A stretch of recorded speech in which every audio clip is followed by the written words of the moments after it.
Mr. President, The Democratic leader. I ask unanimous consent the quorum be dispensed with. Without objection. Well, Mr. President, it's day 3 of the Trump shutdown, and the government remains closed because Donald Trump and Republicans insist on raising Americans' health care premiums and kicking millions off their insurance. Sending premiums skyrocketing, as Republicans insist, is fundamentally unsustainable. The American people overwhelmingly support affordable health care. 70% of Americans support extending the ACA premium tax credit, according to a poll released yesterday by the Washington Post. And another poll by KFF yesterday found that nearly 80% support an extension. Guess what? Even a majority of Trump supporters support an extension. Even a majority of Trump supporters, by nearly 60%, support an extension. You don't need the polls. Just go into a barbershop. Just go into a diner. Just go into a supermarket and ask people. People are learning about this issue, and they're aghast that their premiums could go up so much. They're aghast that our Republican colleagues don't even want to fix it when it affects so many tens of millions of people, and the amount that it goes up is so high, so high. It's not difficult. We know Americans want this, and we know many of my Republican colleagues want this as well. But failure to act would be devastating, and Republicans know it. Even Donald Trump knows it. He talked about it a little bit with us in the White House when we went a few days back. If we don't act now, then at least 22 million people will see their health care premiums double on average. But for many people, it's even worse than that. If these ACA premium tax credits aren't extended, the average 55-year-old couple making $85,000 a year would see their premiums not just double, but triple. $25,000 a year. How is a senior citizen, even one that has a little bit of savings and a little bit of a cushion, afford $25,000 a year? So that is all Democrats want to fix. We are on the side of the people. The people know it and want it and need it. It's not complicated. Americans want it. Republican voters want it. Democrats remain ready and willing to work with the other side. We're ready to work on a path forward to lower health care costs for the American people and fund the federal government. I yield the floor.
Mr. President, The Democratic Whip. are we on a quorum call?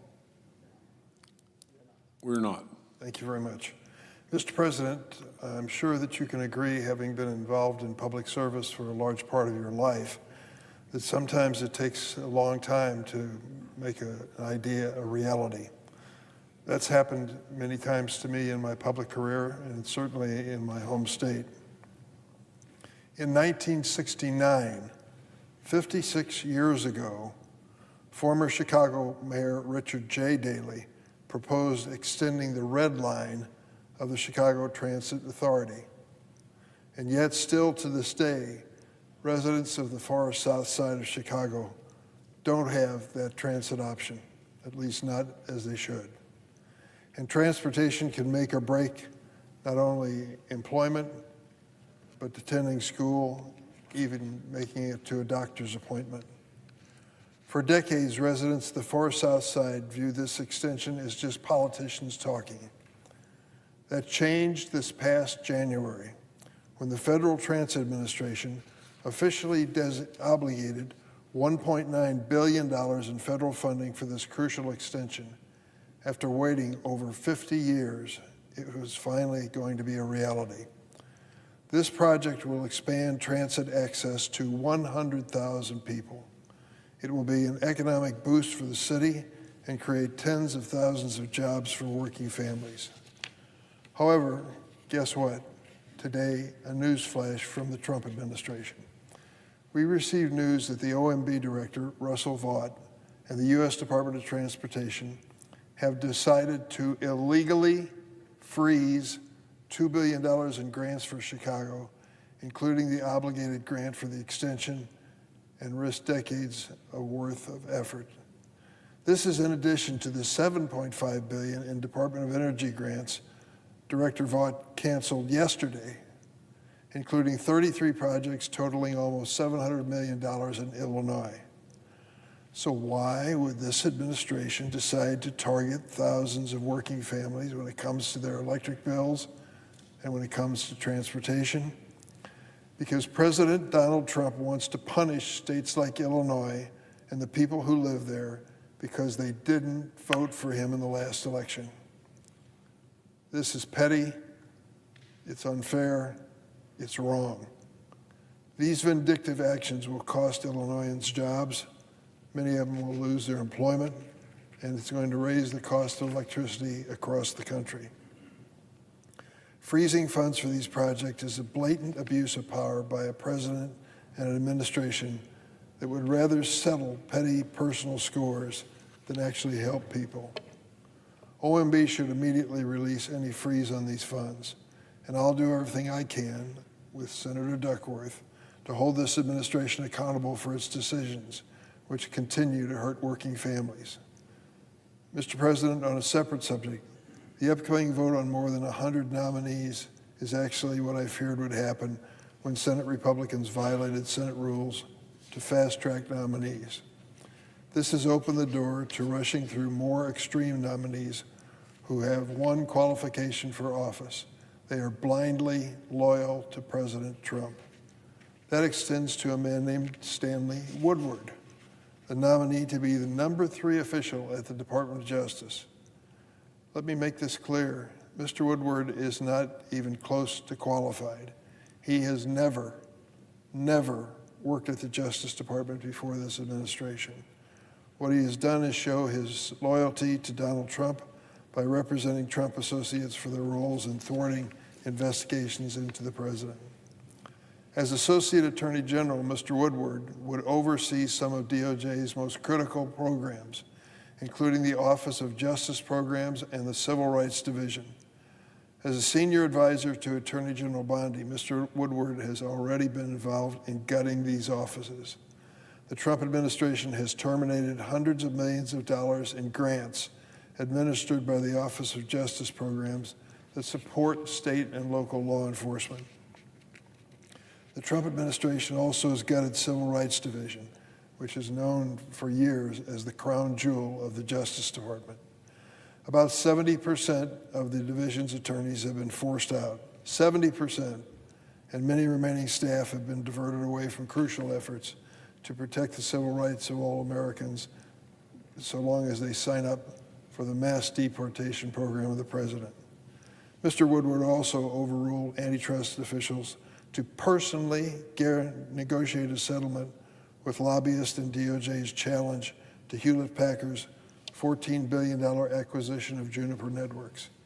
The acquisition resulted in two firms controlling more than 70% of the wireless network market, a market duopoly. Trump administration political appointees in the antitrust division who objected to this settlement, what happened to them? They were forced out of office. One of them said the settlement, quote, corrupt lobbyists with no relevant expertise are perverting actual law enforcement through money, power, relationships, and influence. Stanley Woodward perverted justice and acted inconsistent with the rule of law in this deal. I asked Attorney General Bondi about Mr. Woodward's involvement in this scandal. Crickets, no response, nothing to say. It is wrong to fast-track unqualified and unfit nominees whose only goal is to advance a political agenda at the expense of the American people. Previous Associate Attorney General nominees have received roll call votes on the floor of the Senate and the committee, of course. Take President Biden's nominee for this position, Vanita Gupta. In 2021, Republicans tried to filibuster her nomination in committee and then tried to shut down the committee business before we voted. On the floor, Republicans forced extra procedural votes to slow down her confirmation. Despite my frustration at the time with Republican colleagues for obstructing a highly qualified and experienced nominee to serve as Associate Attorney General, I never sought to short-circuit the constitutional responsibility of members of the Senate of advice and consent. Now, when the shoe is on the other foot, Republicans are intent on taking away yet another core duty of the Senate in deference to President Trump. I hope they remember this moment when they resume their minority positions in the future. I urge my colleagues to vote no on these nominations, and I yield the floor.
Mr. President. The senator from North Dakota. Thank you, Mr. President. Mr. President, we're now in the third day of this government shutdown, and once again, our Democrat colleagues are going to have the opportunity to vote for a clean, nonpartisan, continuing resolution that would open the government and allow us to continue working on the appropriations process. Just to kind of give a little perspective on that, here are the statistics showing all of the Biden-era clean CRs that were passed. 13 of them. 13 of them during the Biden administration, and 96% of the Democrats voted for them. Now they can't vote for a clean resolution. How do you explain that?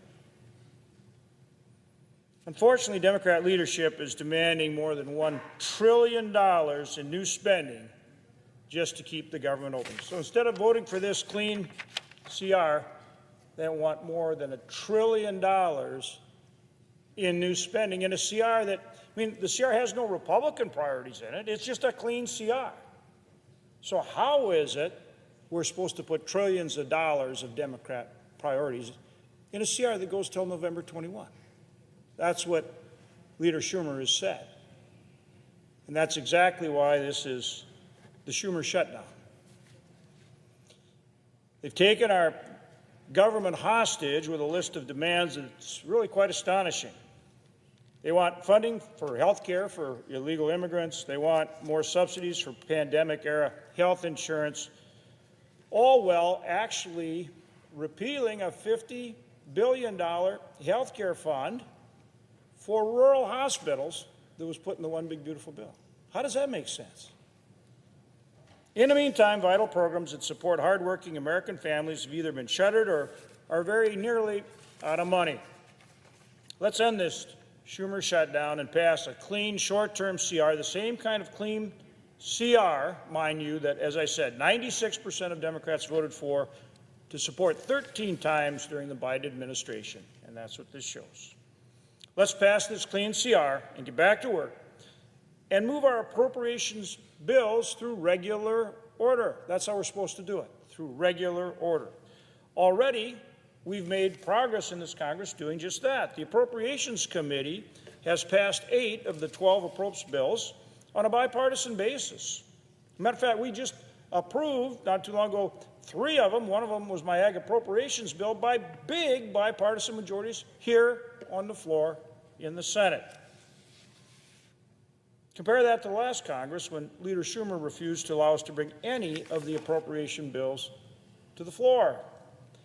In fact, nearly a month ago now, the House requested a formal conference on the 3 bills that I just referenced that we've passed across the floor with large bipartisan majorities. And we are ready to go to conference with them and finish our work on those appropriations bills through regular order, as I just said. And our Majority Leader has said very clearly that he is ready to bring defense appropriations and the labor health bill, which would actually get us up north of 75, maybe even 80% of the appropriation process finished, and he's ready to bring those 2 bills to the floor as soon as we're open and operating. Mr. President, we need to reopen the government to return to our bipartisan appropriations work and get back to conducting the business of the American people. Another good example is the work we're doing for our ag producers, and I know, Mr. President, you know about that very well. Every American depends every single day on the high-quality, low-cost food supply that our farmers and ranchers provide. At the same time, our farmers and ranchers depend on access to markets to ensure that they get good prices for the high-quality crops that they produce. This is particularly true, for example, for soybean farmers in my state of North Dakota, where we export nearly 90% of what we grow, a lot of that going to markets like China. With harvest season underway, the Trump administration continues to fight for better markets for our farmers and ranchers, but in the meantime, our producers need a bridge to stronger markets and the updated farm safety net, which we included as part of the One Big Beautiful Bill.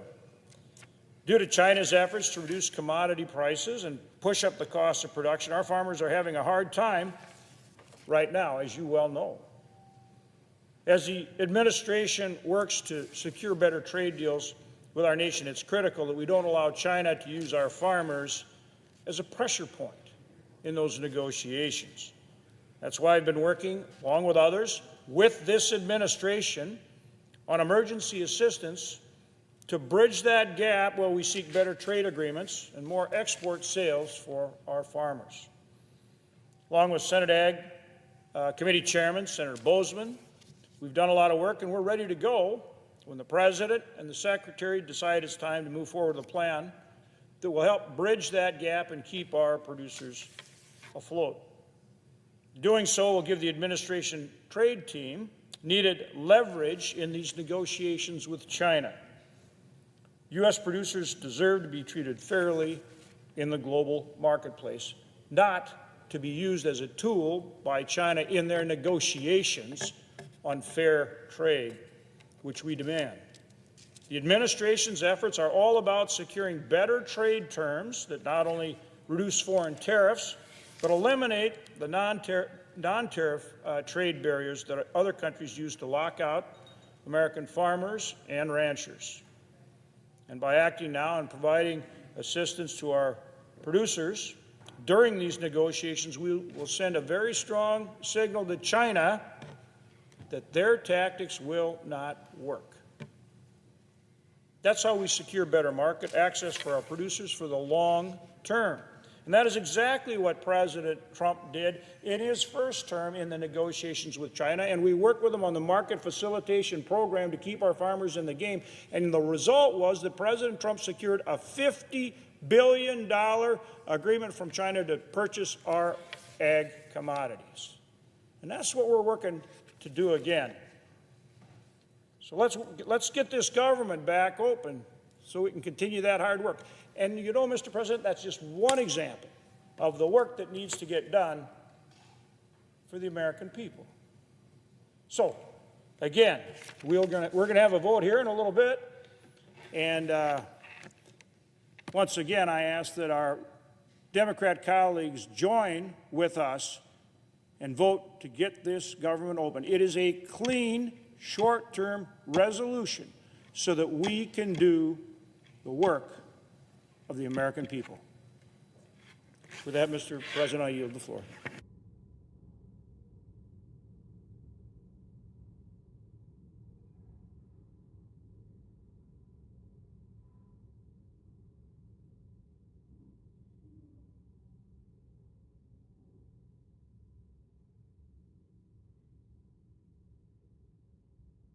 Mr. President.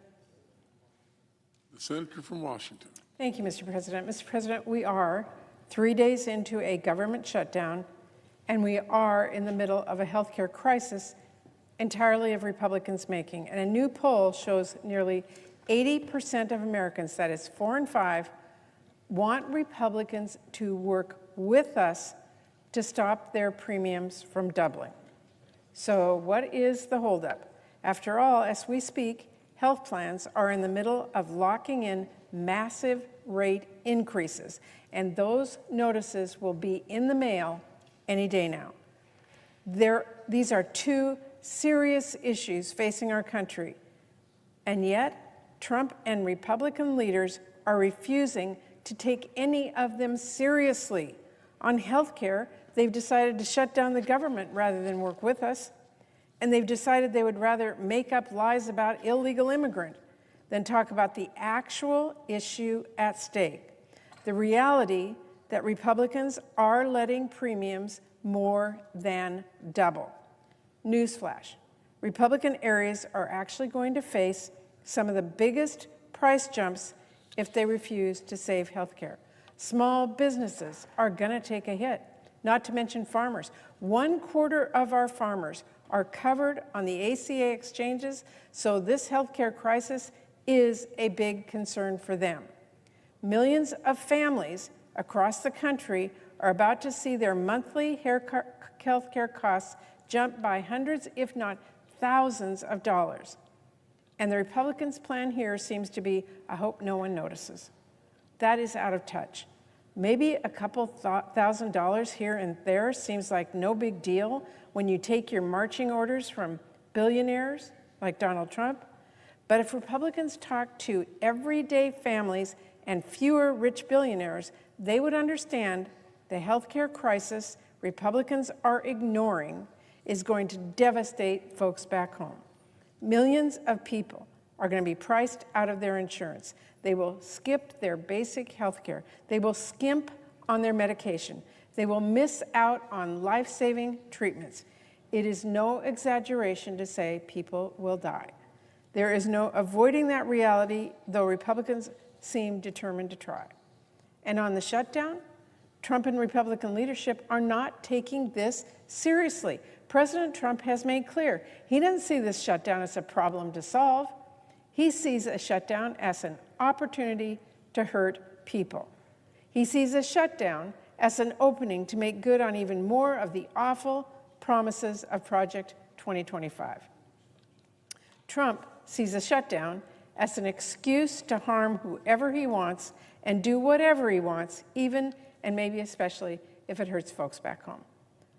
The Trump administration actually isn't even trying to hide that fact. They're targeting their cuts at blue states. They're talking about canceling Democratic priorities, and they are threatening our constituents if we do not bend the knee. No one can believe President Trump is serious about ending this shutdown when he is more focused on tweeting out fake sombrero pictures and showing Russ Vought as the Grim Reaper than he is on working on a deal. No one can believe President Trump seriously cares whether he is hurting everyday Americans when the only thing he is focused on is taking the opportunity to punish the American people with cruel cuts and cruel firings, which don't just hurt Democrats, they hurt his own voters as well. And I should mention, no one can believe Republican leadership is serious about ending the shutdown either when Senate Republicans are holding the same vote over and over while refusing to start serious negotiations. And by the way, House Republicans are not even here in town. And instead of talking about addressing health care, they're saying just wait or later. Democrats have been waiting. We've been trying to save the health care tax credits for months. We cannot wait any longer. Later is too late. The irony of Republicans telling us to wait on health care is as rich as the people they shoveled tax breaks on earlier this year. Because let's not forget, earlier this year, Republicans chose to spend a lot of time here and a lot of effort extending the tax cuts for wealthy CEOs. Those tax cuts were set to expire at the end of this year, just like the ACA tax credits we are talking about now. What did Republicans do? Did they tell the billionaires to wait? No. Republicans moved heaven and earth to save the tax cuts for those billionaires. But now they won't move a muscle to save families from skyrocketing health care costs. Republican leaders can't be bothered. When billionaires have a tax cut expiring at the end of the year, it is all hands on deck for Republican leadership, even if it means throwing working families overboard with $1 trillion in health cuts families will need to cover out of their own pocket or go without coverage. But when health care is on the brink, when health premiums are being locked in right now, and when they are going to double for our families, Republicans are nowhere to be found. And I mean that literally. House Republicans have not been here all week. They are missing in action. They should be rushing back to work on a solution. But Republican leaders seem to be moving in the opposite direction, forcing a vote on the same failed partisan bill for the fourth time. Mr. President, we're at the table. We want to be here. We want to find a solution. We want to reopen the government. We want to prevent families' costs from skyrocketing. I hope Republicans decide that they're ready to join us. Thank you, Mr. President. I yield the floor.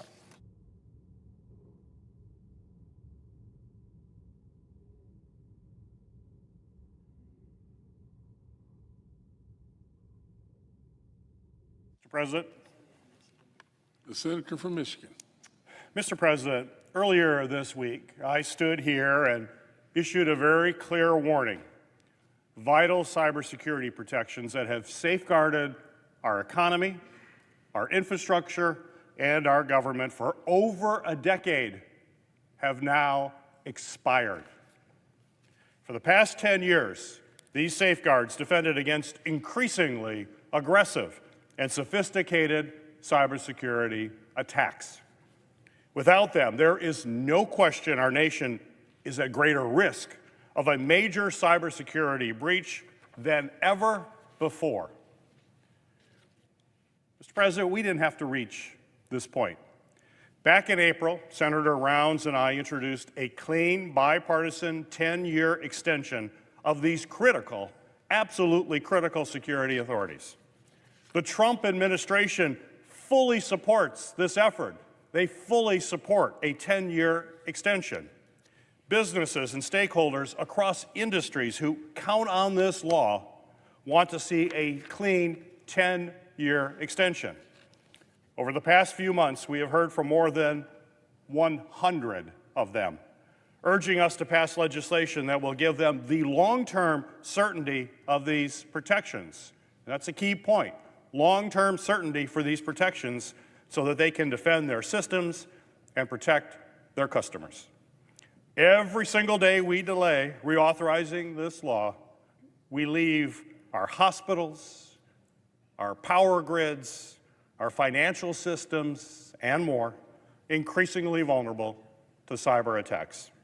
We must pass this legislation without delay to restore these vital defenses and protect our nation. So I urge my colleagues to immediately address this serious national security risk and pass this clean, long-term extension today. Mr. President, as if in legislative session and notwithstanding Rule 22, I ask unanimous consent that the Committee on Homeland Security and Governmental Affairs be discharged from further consideration of S. 1377, and the Senate proceed to its immediate consideration, that the bill be considered read a third time and passed, and the motion to reconsider be considered made and laid upon the table with no intervening action or debate. Is there objection? Mr. President, The senator from Kentucky. it's good to see that fake outrage is alive and well in the Senate. We've got Democrats coming to the floor worried about the government being shut down, although they're the ones that have shut the government down. Ironically, every Democrat in this body voted for the exact same spending levels that are in this continuing resolution. Last December, these Biden spending levels were put forward by Democrats. Now you have every Democrat that voted for the spending levels now voting against without any rhyme or reason or explanation. So really, to come to the floor and complain about the government shutting down a program when the senator has every ability to vote in a few minutes to open the government back up is quite fake outrage. I object. Mr. President, Objection is heard. Mr. President, let's be really clear. This has absolutely nothing to do with annual appropriations whatsoever.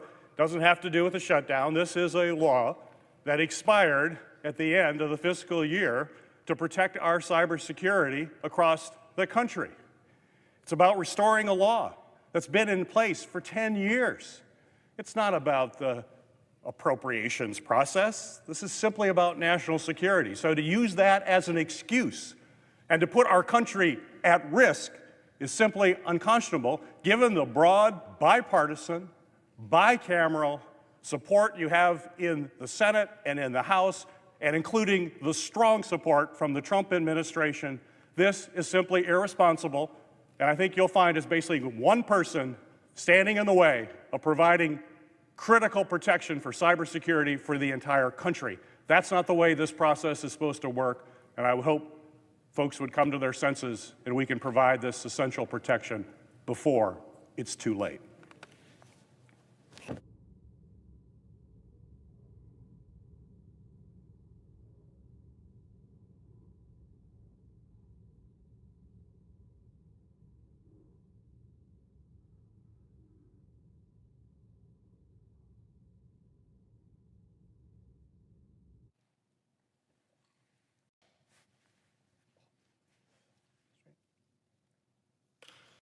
Mr. President.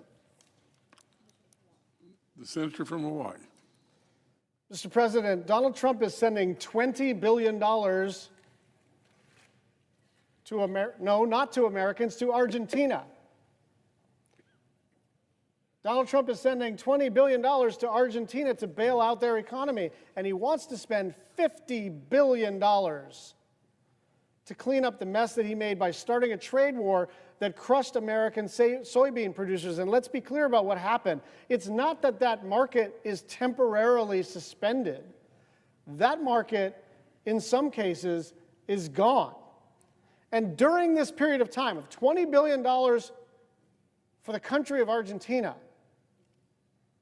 and $50 billion for a tariff bailout, Americans are paying more for absolutely everything. Healthcare premiums for tens of millions of people are going to go up by a lot. Not 10%, not 20%, not 50%, 114%. 24 million Americans, 114%. Now, the bailout for Argentina is particularly absurd. Argentina is not a key security or economic partner. It is an economy that is in such dire shape that there's no guarantee that we will ever get our money back. It is a terrible investment any way you look at it, under any circumstances, but certainly in the context of Americans seeing their healthcare premiums increase by 114% right now. You then have a separate bailout for American soybean producers totaling close to $50 billion. And why? Because of the tariffs. Because in one fell swoop, they wiped out half of the export market for American soybeans in China. And there's no way you can plug that gap. You can't come up with, like, I don't know what it would be, 112 individual deals to kind of add up to the market buying power of the PRC. When you lose a buyer that also happens to be the biggest country of the world, you don't have a lot of options. At best, it's going to take you months or years to cut dozens of smaller deals, and it's not going to add up. So just to recap, Trump is at the exact same time incinerating $70 billion of taxpayer money, but what's the one thing that there's not enough money for? You. There's not enough money for you. There's enough money for a $50 billion tariff bailout. There's enough money for Argentina, but there's not enough money for you. They don't have enough money to help a family of four that's going to have to pay $300 more per month to keep their health care plan. They have the money to cover for Trump's economic incompetence, but apparently they don't have the money to prevent a small business owner or a taxi driver or an early retiree from losing their health care. This is not complicated at all. Donald Trump's economy is already hard as it is because of his choices to create shortages of electricity, of lumber, of food, of health care. Electricity prices are going up at twice the rate of inflation. Vegetables are up nearly 40%. Grocery prices are at their highest in 3 years, and now people are supposed to find hundreds, if not thousands of dollars to spare every single month or give up their health care coverage and hope they don't get sick. We could end this shutdown right now if Republicans sat down and worked with us to protect people's health care. By the way, the people who are being particularly hurt by these health care premium increases live in Republican states. Now, that shouldn't matter, but we are in politics. And just understand, we're standing here fighting for your constituents. If we were a little more cynical, we would let you stew in the most unpopular major legislation that has been passed in generations. But we want to solve this problem for not just the 24 million people on the so-called exchange, but for everybody who's about to see their premiums spike. Let's sit down and fix this. I yield the floor.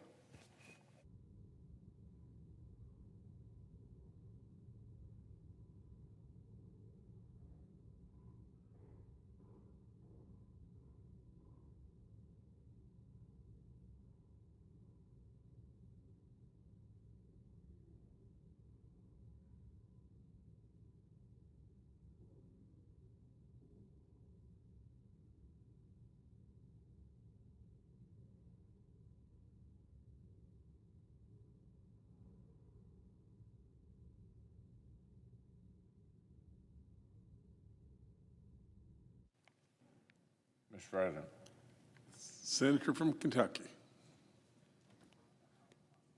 Mr. President, my position on government shutdowns is pretty well known. There's absolutely nothing to gain in taking basic government functions hostage for 11th hour partisan demands. And I hope our Democratic colleagues will relearn that lesson in short order.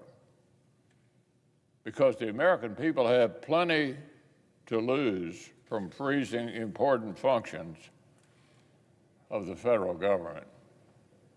Here in the Senate, Democrats shut down. It's taking time we ought to be spending on important, outstanding business, beginning with our obligation to provide for the common defense. In particular, our work to deliver full-year defense appropriations is not finished. So I'd like to talk briefly about what must come next after interim government funding is extended and what's at stake for our national security. The U.S. military is not immune from the disruptive short-term consequences of a government shutdown. But the long-term consequences of going without robust full-year defense appropriations are far, far graver. I offered this warning in the spring when, for the first time, Washington told America's men and women in uniform to conduct today's operations and prepare for tomorrow's threats using yesterday's dollars. We put the national defense on a full-year continuing resolution and forced the military services to function for another year on the anemic defense budget signed into law by President Biden. A full-year CR is the enemy of readiness, modernization, and efficiency. The armed services want to make their budgets simpler, more efficient, and more flexible by consolidating budget lines. But they can't do that under a full-year CR. Punting new appropriations directly contradicts the Pentagon's stated goal of building a resilient, surge-ready munitions enterprise. The prohibitions on new program starts under a CR effectively put high priority on service modernization efforts literally on ice. The administration says it wants flexible and efficient investments. Well, Mr. President, there's nothing flexible, efficient, resilient, or lethal about running the national defense enterprise on a full-year CR. Nor will a CR send the consistent signal industry and investors need to pour private capital into the long overdue expansion of our defense industrial base. If you want to increase our nation's capacity to produce munitions more quickly and in larger volumes, full-year CRs just might be the worst way to go about it. I don't mean to sound overly alarmed. God willing, the House-passed short-term funding extension will give Congress enough time to deliver full-year appropriations and release our military from the constraints of the Biden fiscal year 24 budget. But I want our colleagues to understand what's at stake this fall. The President has set some ambitious, important, and overdue priorities for America's national security. And none of them come cheap. Golden Dome for America, an America shipbuilding renaissance, sixth-generation stealth fighter aircraft, the long overdue modernization of our nuclear force.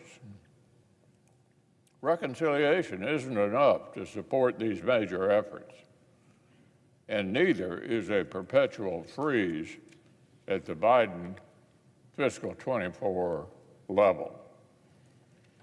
Reviving the warrior ethos, rebuilding the military, reestablishing deterrence, these are priorities we hear about all the time from the President's advisors. I certainly have no problem with rowing in that direction. I'm all for high standards of physical fitness, but push-ups alone, aren't going to stop Chinese hypersonic missiles. The next major conflict will likely be a test of lethality at very long distances. That's why I've spent years urging successive administrations to rebuild our global power projection and long-range fires. It's why I criticize the Biden administration for talking about China as the pacing threat, but turning in defense budget requests that didn't even keep pace with inflation. The administration cannot afford to make this same mistake. So this week, I was encouraged to hear Secretary Hegseth proclaim a Trump buildup in the mold of the Reagan buildup that helped end the Cold War. For the record, my fellow defense appropriators and I have been ready to deliver such a buildup since day one. And our bipartisan bill speaks for itself, putting money where our mouth is. But here's the rub. We can only make it happen if the administration moves from words to action. And an important step in that process is the National Defense Strategy. Historically, the National Defense Strategy is what administrations use to define threats, identify objectives, and propose coherent plans for aligning resources to actually meet them. But this time around, the stakes are a lot higher. A short-sighted NDS that doesn't align with the president's vision of American greatness and peace through strength could wind up as the pretext to extend Biden-era constraints on our military indefinitely. Unfortunately, early reports suggest that this risk may be real and that the NDS may turn out eerily similar to the rhetoric of Obama-era officials who viewed their remit as managing America's decline amid a transition to a multipolar world. If the NDS ignores the importance of maintaining American primacy, fails to account for the global nature of competition with China, or discounts the value of supporting and integrating allies and partners, it would risk further sabotaging the president's efforts to restore peace through strength.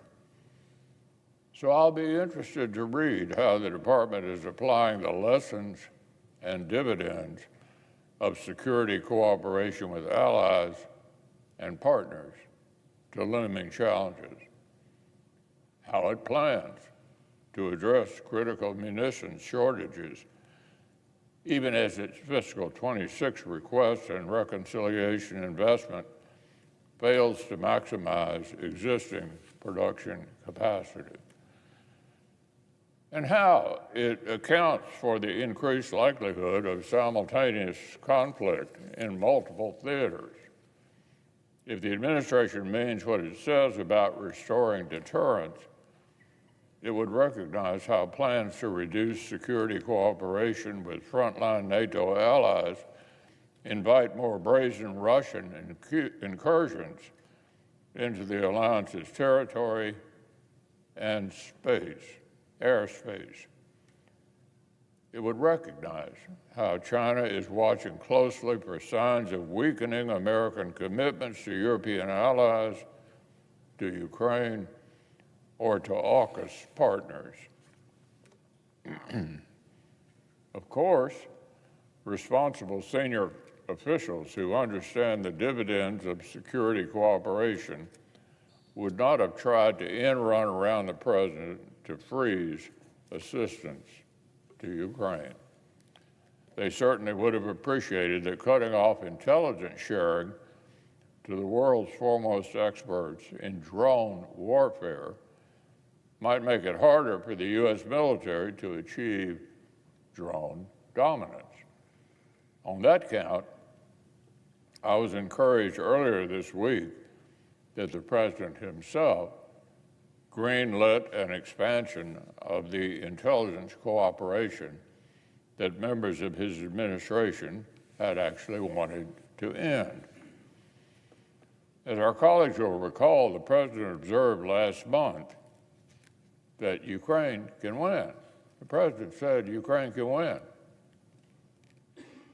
And unlike some of his advisors, the American people are indicating in clear majorities that they think we ought to help. By one recent poll, more than 6 in 10 Americans support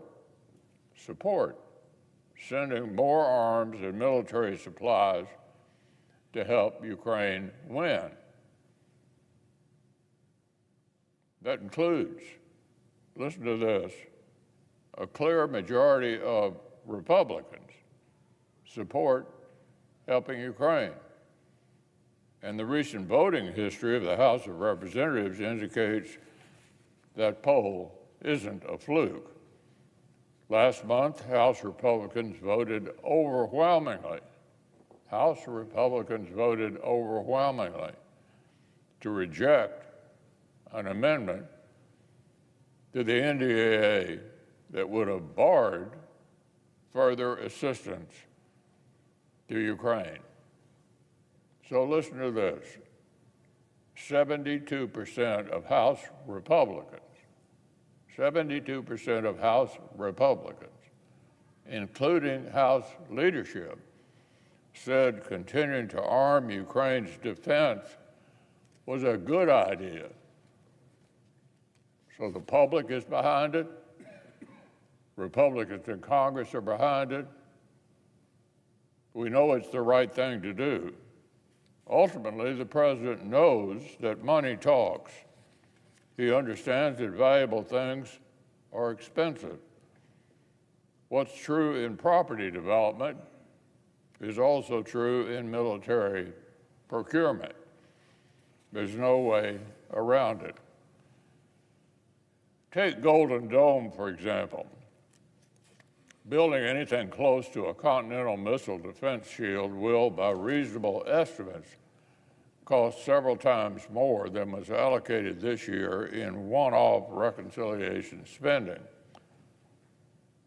every year for decades to come.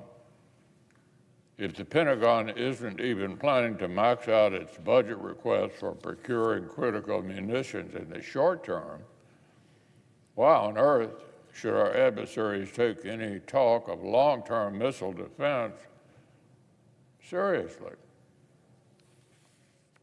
Likewise, why should they take American air power seriously if we're only willing to develop 6th-generation stealth fighters for the Air Force, but not for the Navy?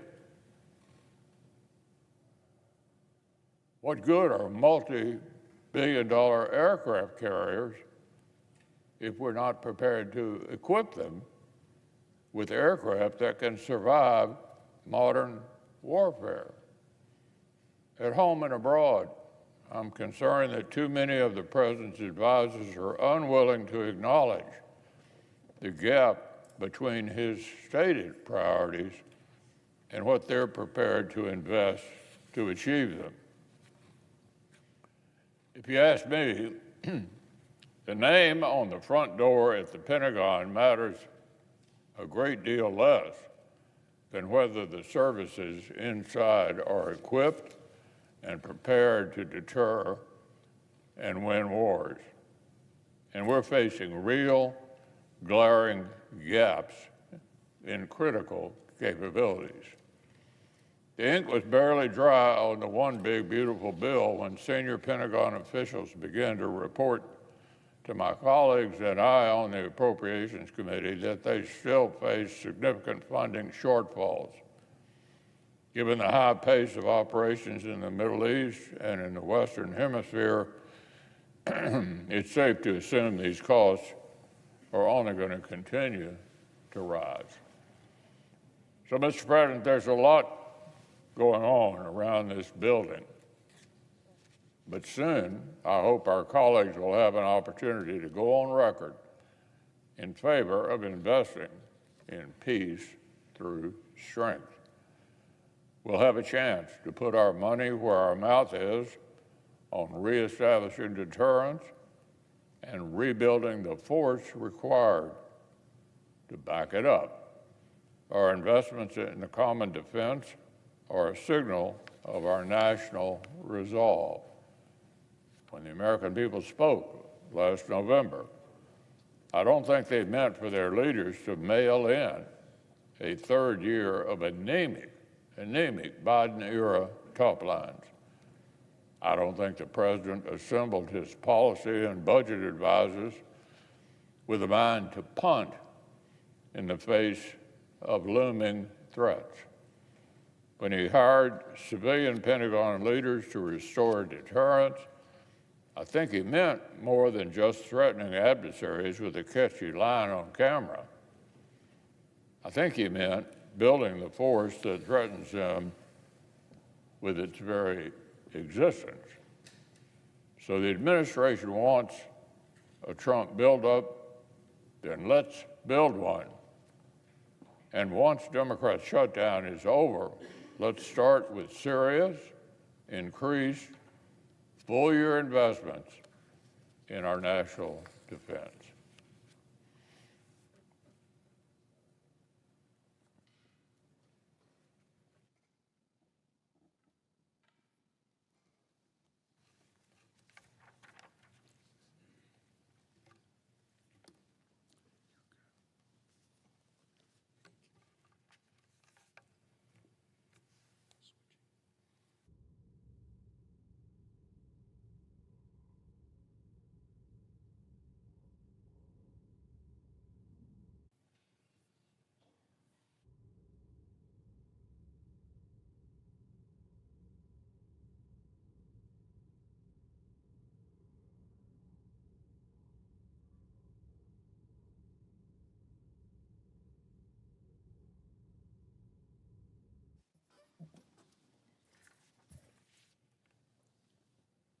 Madam President. Majority Whip. Thank you, Madam President. Madam President, America is now in the middle of the Schumer shutdown. 2 in 3 Americans oppose it. Democrats are holding the American people hostage. They're demanding $1.5 trillion in new spending, and that's just to keep the government open for 4 short weeks. Well, that amounts to $48 billion a day. Here's what the Democrats are demanding. They're demanding more taxpayer-funded health care for illegal immigrants. At the same time, they're taking away money from vulnerable hospitals in rural communities in my state and in yours. Under Joe Biden, Democrats opened our borders. 10 million illegal immigrants flooded across. Under Chuck Schumer, Democrats have now closed the government. They did it to give free health care to illegal immigrants. Meanwhile, Democrats are demanding the repeal of the $50 billion of rural hospital funds. This has been set aside as a lifesaver for our small community hospitals. That's who this fund has been set up to help, like the one I was at last week in Pinedale, Wyoming. It's our first hospital in the county ever. The closest hospital is 85 miles away. This is a needed, vital resource in rural Wyoming. In addition, Democrats are demanding $350 billion in permanent new spending for Biden's bonus COVID payments. They created these payments in 2021. They promised they would be temporary. They said they're there for the COVID emergency only. They extended them once so they would end at the end of this year. Clearly, COVID is over. And now they want these Biden bonus COVID payments to become permanent, to go on forever. These payments are riddled with waste, fraud, abuse, and corruption. We have seen it. We have documented evidence. Unlike most insurance, there are no premiums, there are no deductibles, and Democrats also removed the income limit. The money goes straight from the government to the insurance companies. The bill goes directly to the hardworking American taxpayers. The Democrats' price to reopen the government are all of those things I've mentioned, plus more. What we are doing as Republicans is proposing to reopen the government for 7 weeks at the current funding levels. The House has already passed it. Republicans and Democrats have voted for it in the House and in the Senate. President Trump is ready to sign it. It takes 60 votes in the Senate to reopen the government. We have voted repeatedly over the past several days. Each time, a few level-headed Democrats have joined Republicans in the vote. It is time for more Democrats to join us today. There's only one person standing in the way, and that's the minority leader. He's holding the American people hostage. He fears retribution from the radical socialist left. Easy to see why. The radical socialist left, including Senator Sanders, Senator Warren, AOC, they have become the Democrat leaders in this shutdown. They're the ones running the party. While the government is stuck in this Schumer shutdown, the people paying the price are the American families. Veterans will face longer wait times for appointments. Members of the military and border patrol agents, they'll continue to protect our nation. They'll do it without pay. Some wildfire prevention, which is critical this time of year, will stop. Wildland firefighters will remain on the job unpaid. Mothers will lose access to vital programs that help feed their children. Sick patients on Medicare and Medicaid may lose home health care services. Small business owners will not receive new federal loans because the Small Business Administration is unable during a shutdown to process them. The American people all across this country are feeling the pain of the Schumer shutdown. Their request is simple. They're asking Senate Democrats to do what they've done 13 times under Joe Biden, to vote for a clean, continuing resolution that will reopen the government. All it takes are a few more Democrats, people who are willing to put the country first. We're about to vote today on another clean, continuing resolution, like the Democrats did 13 times when Joe Biden was in the White House, and that's the one to reopen the government. Republicans are going to vote for it. Democrats have the opportunity today, in just a few short minutes, to do the right thing for the American people.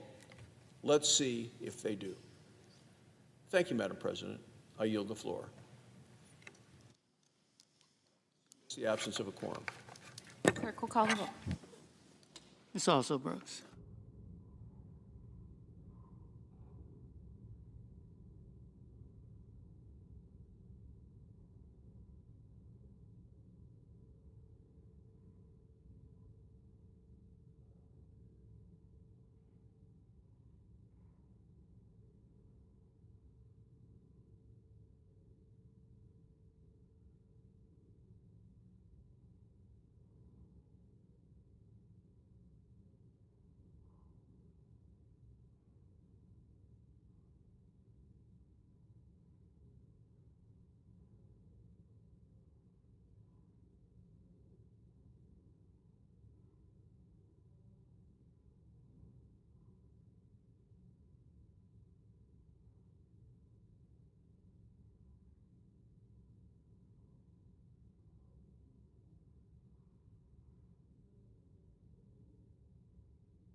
Madam President. Senator from Texas. Madam President, are we in the quorum call? Yes. I'd ask consent that the quorum call be dispensed with. Without objection. Madam President, here we go again. 3 days ago, Democrats voted against a stopgap spending bill that would keep government open for the benefit of 320 million American citizens. But because they voted against it, we're now in a government shutdown, something that should be of profound embarrassment to them, as it is to the rest of us who believe we were sent here to govern, not to shut down the government and deny our own constituents access to the services that government necessarily provides in some cases. Now, if you listen to the media, not all the media, but some of the media, particularly the sympathetic left-wing media, you might think otherwise. But make no mistake about it, the blame for this government shutdown lies squarely on the Senate Democrats' shoulders. 3 Democrats voted to reopen the government the last time we voted. And other Democrats, we need 5 more, will have a chance to vote here in just a few minutes to reopen the government and to stop this charade. But the facts of the matter are pretty straightforward. The reason we're in a government shutdown is because Senate Democrats refused to vote for what's known around here as a clean continuing resolution, a clean CR. As I mentioned, this is a stopgap procedure, so we can then finish the work of the appropriations bills by November and hopefully pass bipartisan funding bills that will last for the remainder of the fiscal year, while we're doing other important work as well, hopefully a national defense authorization bill, hopefully other important legislation. So why hold 320 Americans hostage by denying them the benefits that their government is providing by shutting down the government? Why in the world would you do that? Well, I think primarily what this is because our friends on the other side of the aisle are afraid of their base supporters. We know last time the Democratic leader, Senator Schumer, the senator from New York, agreed to a short-term CR, as we did 13 previous times, because it's a stopgap spending bill. The last time he agreed to a continuing resolution, he was pummeled by his Democratic base. And he's worried that if he does that again, without shutting down the government, without showing some fight, that he will be ousted out of his position as a Democratic leader and maybe even defeated in his next primary election by Alexandria Ocasio-Cortez, AOC. But let's consider the consequences of the shutdown for some of the most vulnerable Americans, our seniors who rely on the Medicare Hospital at Home program and telehealth. Because of the government shutdown, CMS no longer has the authority to reimburse certain telehealth services. Now, most of us were not particularly acquainted with telehealth before COVID, but Congress decided to reimburse healthcare providers for providing virtual visits with your doctors. And in some cases, that's all people needed access to. So it's an important adjunct or supplement to our healthcare delivery system. But that's no longer available because of the shutdown. This will have particularly severe impact on patients without access to reliable transportation, who will not be able to see their doctor unless they can get access to telehealth. Additionally, providers who participated in the Medicare Hospital at Home program no longer have the authority to deliver inpatient level care in patients' homes. I know we're all concerned about the cost of health care, but if you can treat people in their homes, it's obviously a better place for the patient and it's less costly health care. But that authority expired with the shutdown of the federal government. This means some of our most vulnerable Americans, sick and bedridden seniors, have been left without care or were unexpectedly forced to be transported to overcrowded hospitals when it may not be in their best interest to actually engage in that transport. But that's just an example of the real-life consequences of this unnecessary shutdown imposed on the American people by Senate Democrats, holding the American people hostage for their partisan political demands, which I'll get to in a moment. Democrats want America to believe that this is about health care. Well, they know that the particular health care benefits that they are most concerned about is a COVID-era plus-up of the Affordable Care Act's subsidies that were started back during the Biden administration.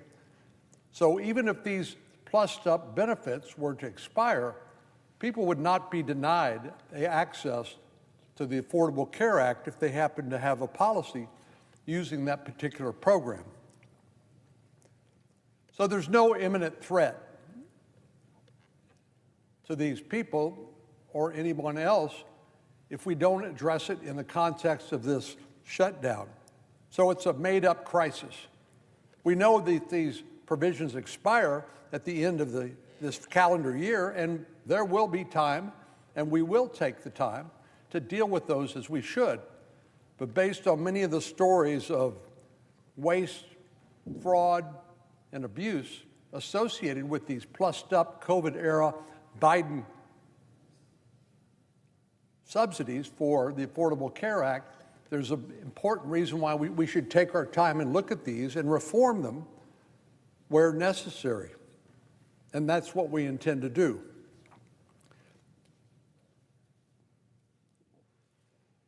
If Senate Democrats really cared about ensuring the most vulnerable patients in America got access to health care, they would never have shut down the government.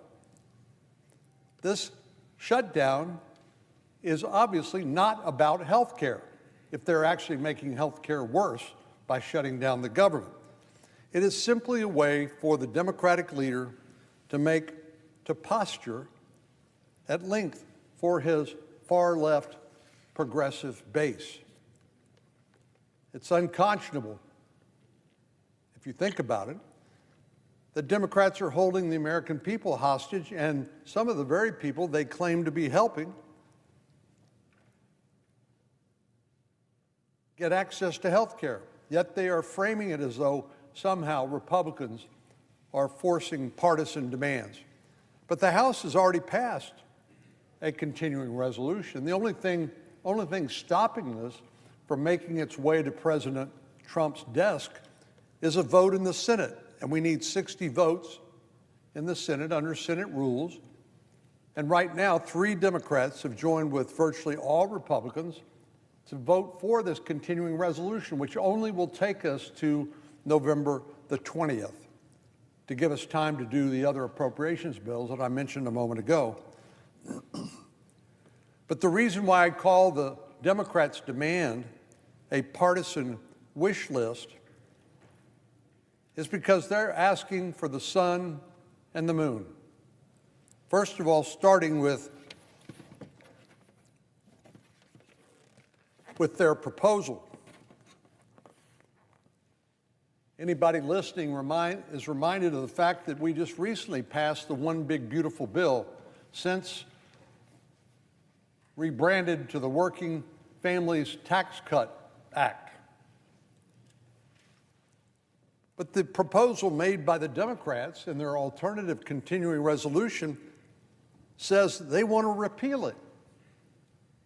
They want to repeal the One Big Beautiful Bill, which cut taxes for every American, doubled the child tax credit, provided innumerable benefits, to the American people, primarily by avoiding about a $3,000 tax increase per family. They want to repeal it.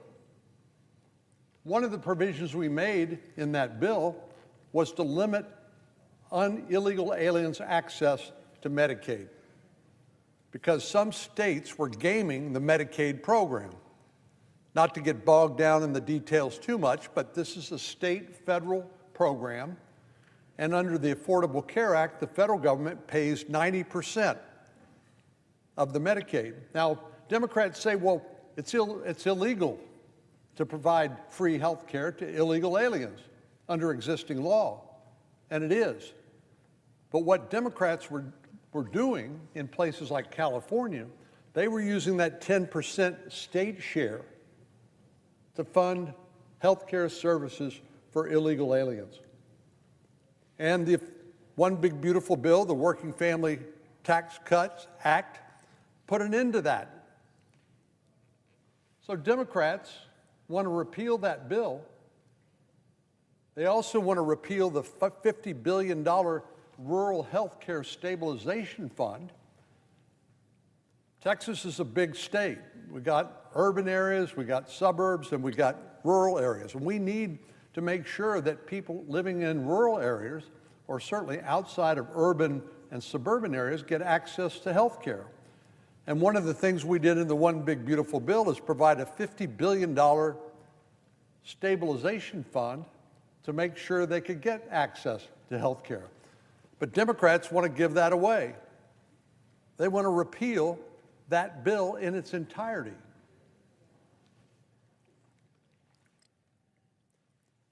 Well, I've heard Democrats on TV and on social media say, we don't want to provide free health care to illegal aliens. But again, this is the provision that they want to change. They want to repeal this provision, alien Medicaid eligibility, which limited the ability to game the Medicaid program, the state contribution to a state federal share program, to fund health care for illegal aliens. Now, we know that there's a lot of reasons why people come to the country, our country, illegally. Many are drawn because they want to work. We understand they want a better life. We understand that, but the right way to do that is through legal channels, not through illegal channels. But one of the magnets that draws people to come to the country is access to taxpayer-provided free benefits, like free health care.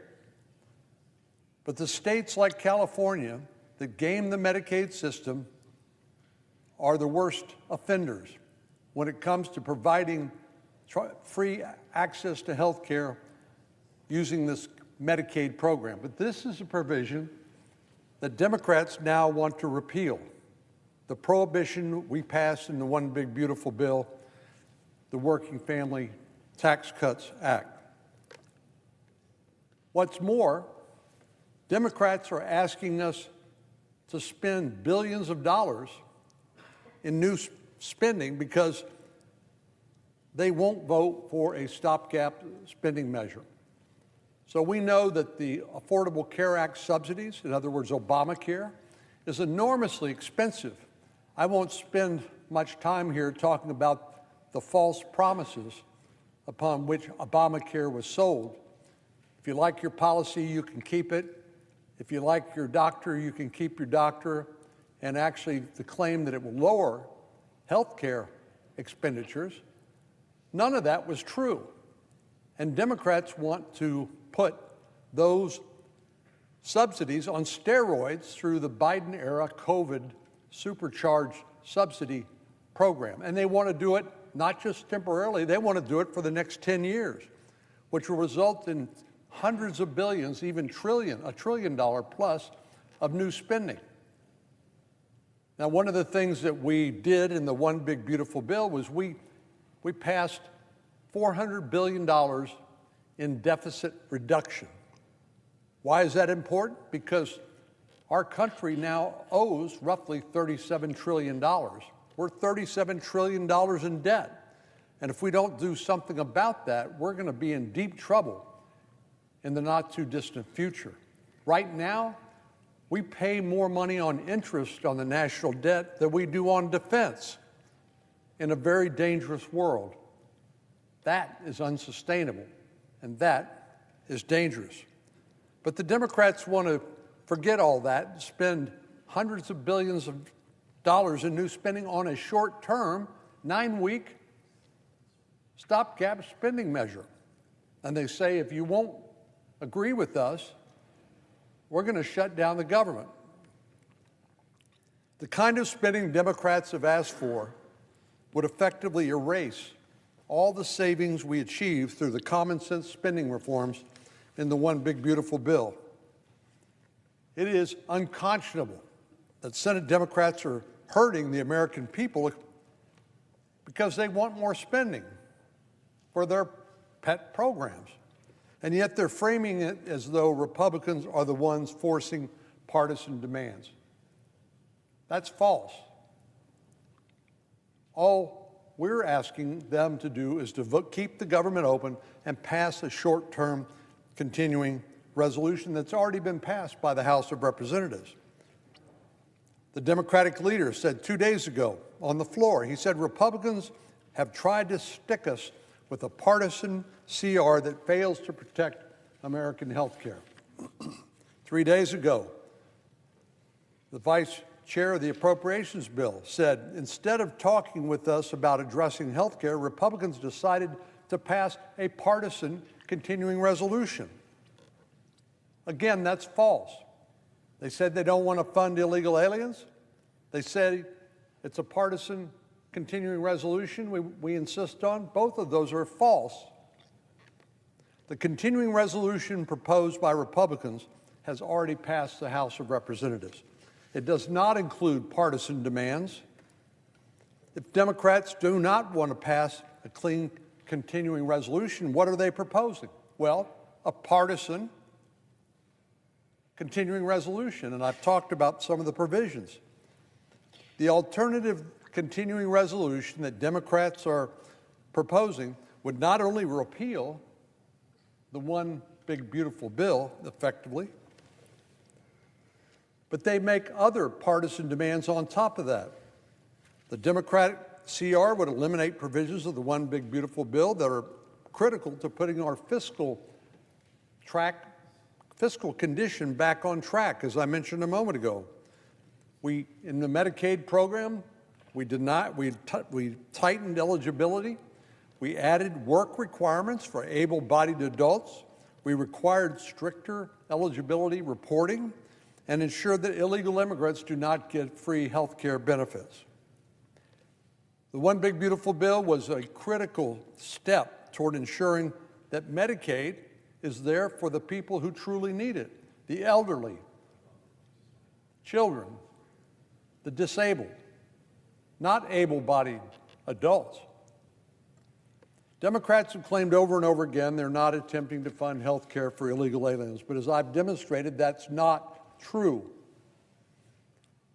Their proposed continuing resolution repeals the exact provisions of the One Big Beautiful Bill that prevented illegal aliens from receiving those benefits. Just for those who want to read it for themselves, this is Section 2141 of the Democrats' proposed continuing resolution. It strikes Section 71109 of the One Big Beautiful Bill. This is a provision that limits eligibility requirement and federal payments to states that allow medical assistance for illegal aliens. Medicaid has always been intended to be a lifeline to the most vulnerable Americans when it comes to their health insurance. But over the last decades, it's become bloated with waste, fraud, and abuse. We cannot continue to serve the most vulnerable Americans for whom Medicaid was originally designed if we're going to be subsidizing other people like able-bodied adults who should be capable of contributing themselves. Further, extending these subsidies without reform will continue contributing to the ballooning costs of health care, now roughly 18% of our entire economy. This is the same problem we've had with ballooning costs in higher education. The more the government subsidizes, the more bloated that industry becomes, and consequently, the providers raise prices and those services become less affordable to ordinary middle-class Americans who would not otherwise rely on government benefits. The Republican reforms to Medicaid in the One Big Beautiful Bill put the most vulnerable Americans first. But Democrats have refused to vote for a clean continuing resolution and instead demanded that Republicans repeal these monumental reforms before allowing the lights to stay on. Democrats are also demanding to extend the Enhanced Affordable Care Act subsidies, which is really Obamacare on steroids, which don't even expire until the end of this year. We will get to that, believe me, before the end of the year. But to hold this short-term stopgap spending bill hostage is really unconscionable.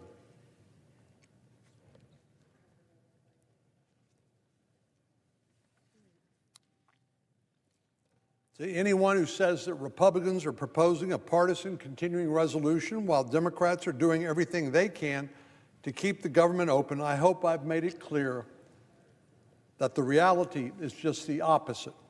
Republicans do not want a shutdown. Shutdowns don't benefit anybody. And the same problem that caused the government to shut down is there staring you in the face when government is reopened. I think we've learned that from hard experience. A poison pill-packed continuing resolution is simply not the solution. So I hope we can get 5 more Democrats to join 3 other Democrats who've already voted to keep the government open to vote this afternoon in just a few minutes and reopen the government for the benefit of all Americans. Yield the floor.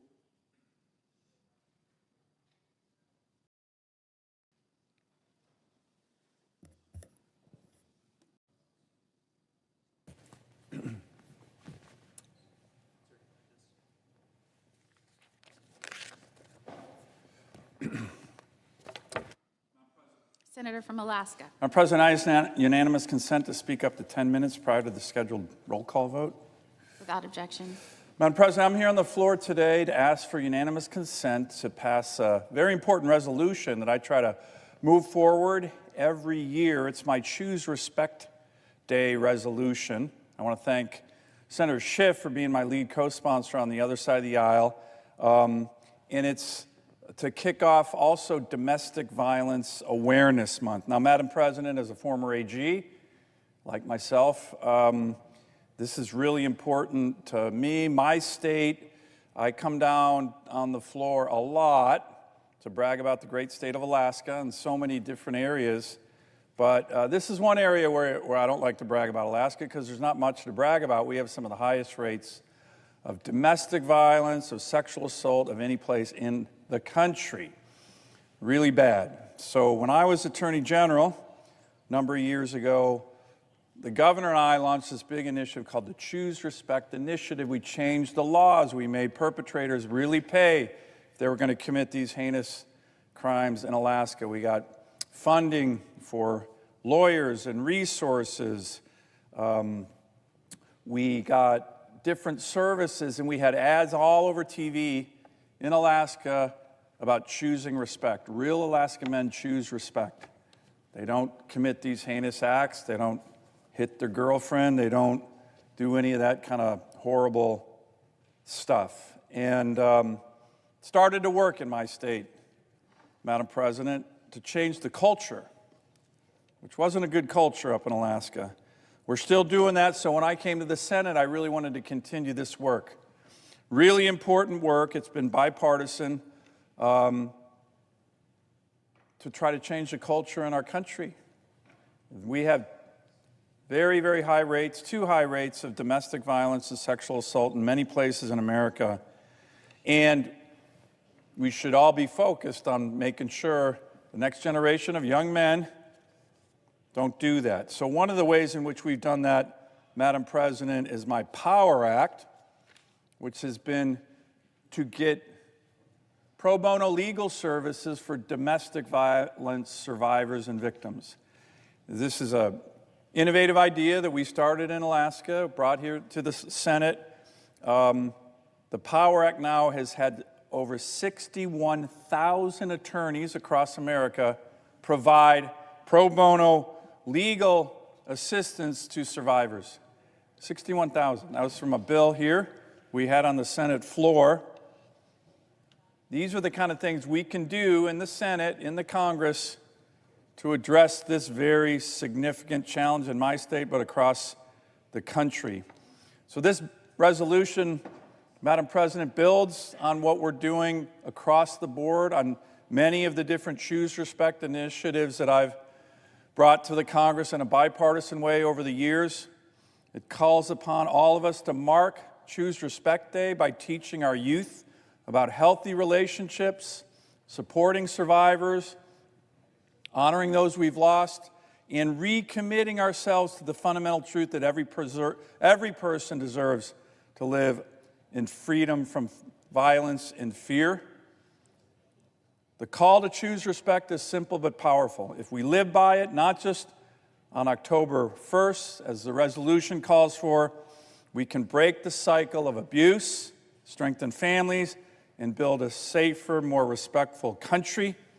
And I think at this point, right now in our nation's history, we could all use that. So I urge my colleagues to join me in passing this resolution.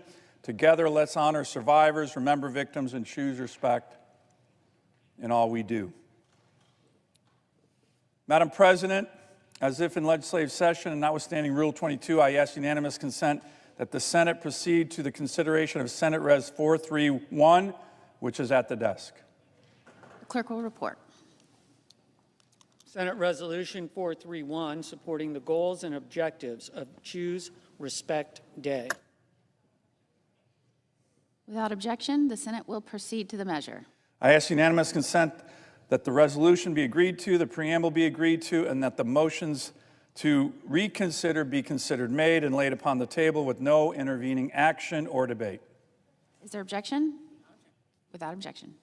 Thank you, Madam President. Madam President, I ask that my next comments be listed in the congressional record in a different place from my previous comments.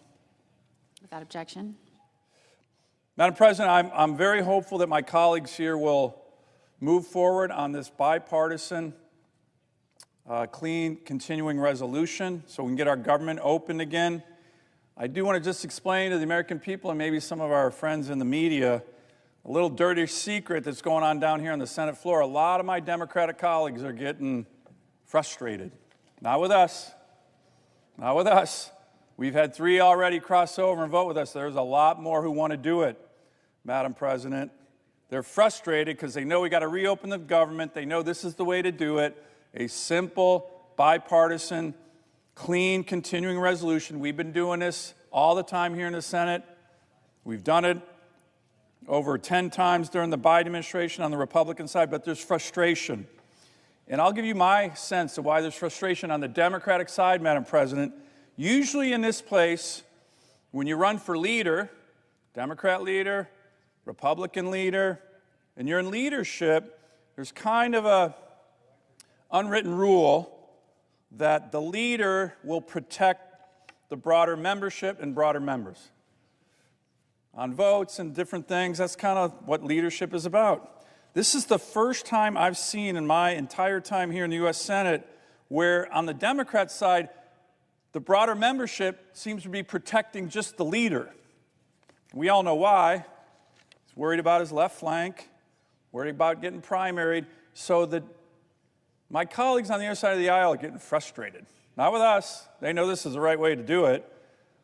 They're getting frustrated because they think they're having to protect their leader, which isn't the way it works. It's supposed to work here. The minority leader previously called blocking a clean bipartisan CR to get bigger demands from their side, quote, political idiocy.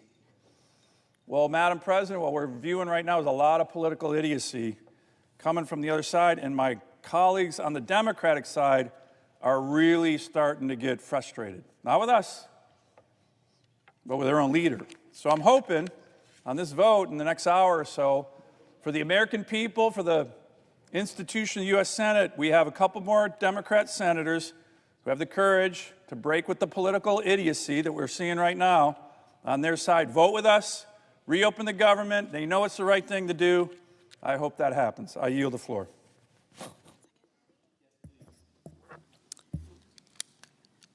Under the previous order, all post-cloture time has expired. The question occurs on adoption of the resolution.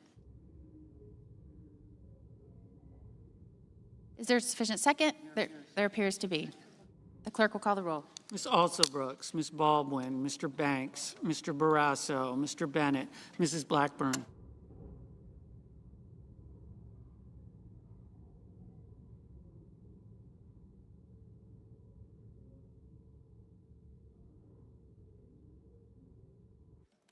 Mr. Blumenthal.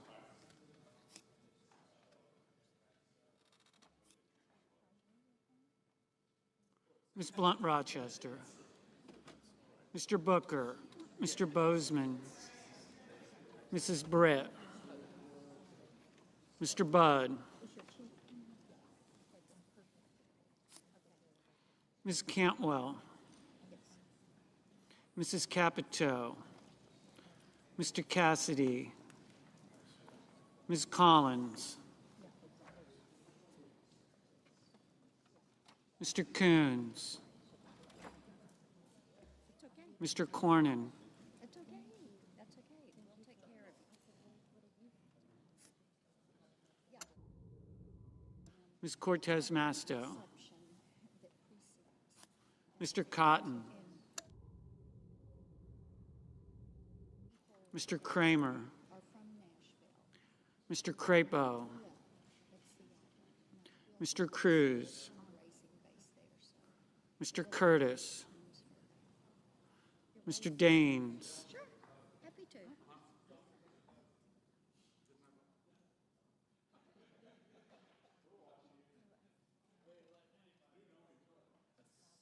Ms. Duckworth. Mr. Durbin. Ms. Ernst. Mr. Fetterman.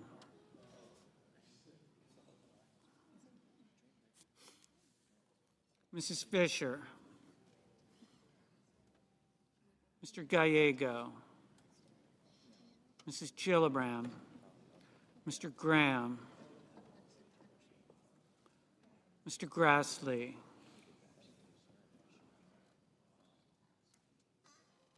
Mr. Haggerty.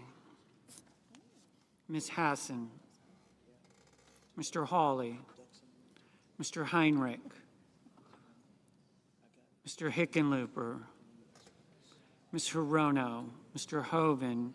Mr. Husted. Mrs. Hyde-Smith. Mr. Johnson. Mr. Justice. Mr. Kane. Mr. Kelly.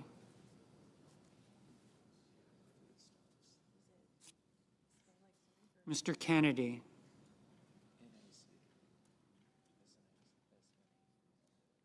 Mr. Kim. Mr. King.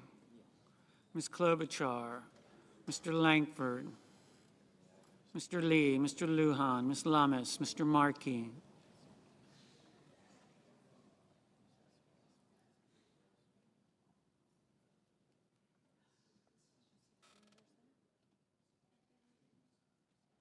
Mr. Marshall. Mr. McConnell. Mr. McCormick, Mr. Merkley, Mrs. Moody. Aye.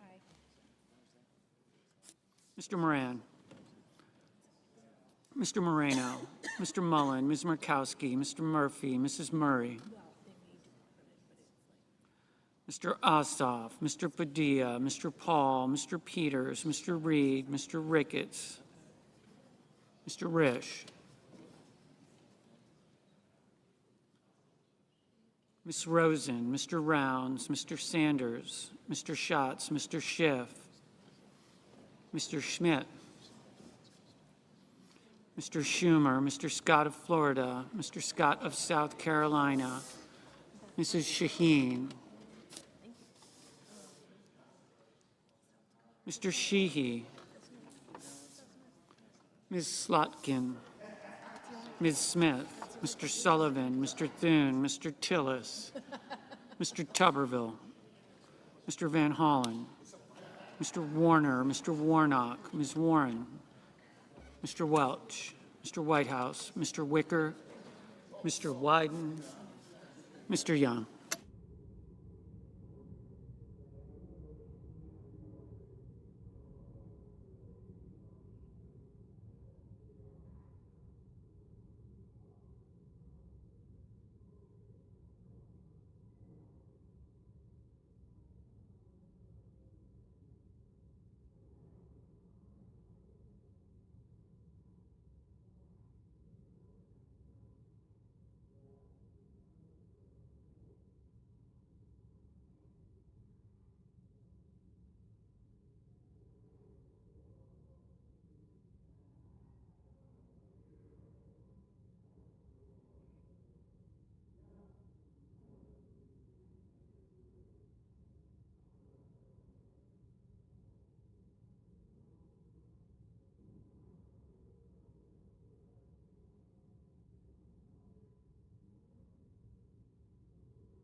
Senators voting in the affirmative: Blackburn, Capito, Cotton, Kramer, Curtis, Daines, Fisher, Hyde-Smith, Kennedy, Lankford, Marshall, McCormick, Moody, Ricketts, Scott of Florida, Sullivan, Thune, Tillis, Young. Senators voting in the negative: Lujan, Shaheen. Mr. Rounds, aye. Mr. Graham, aye. Mr. Johnson, aye.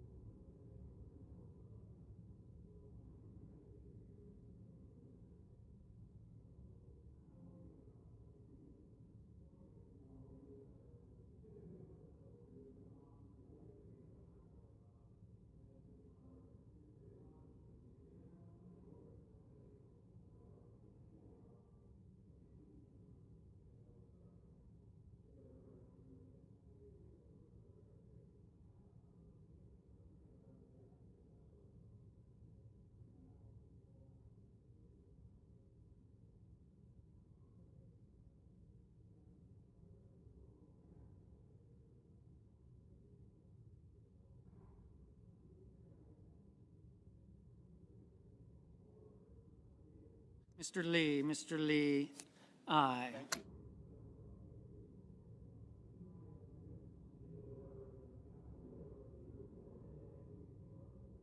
Mr. Grassley, aye.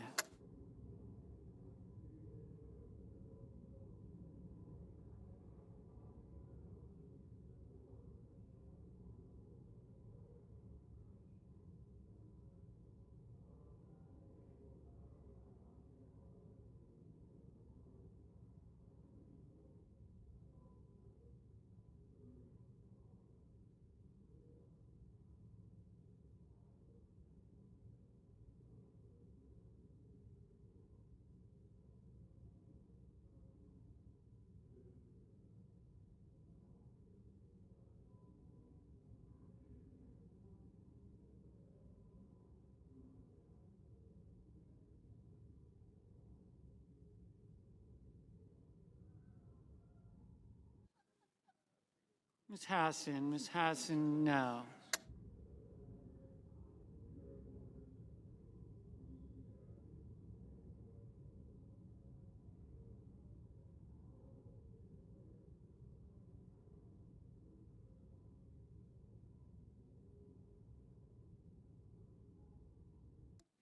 Mr.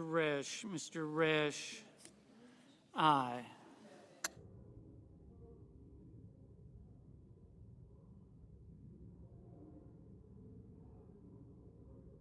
Ms. Collins, aye.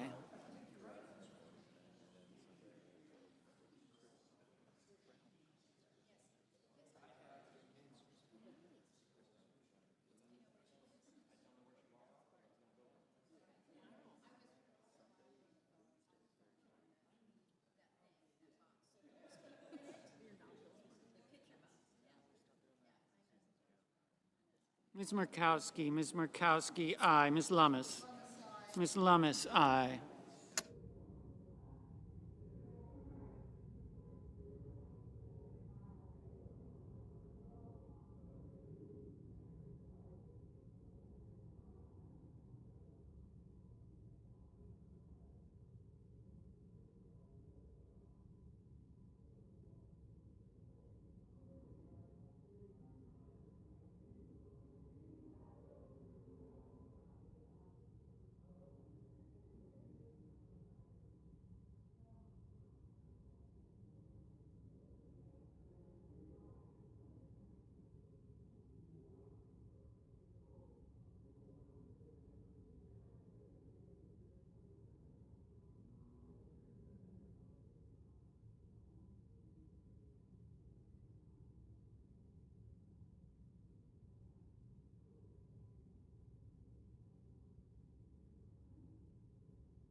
Ms. Smith, no.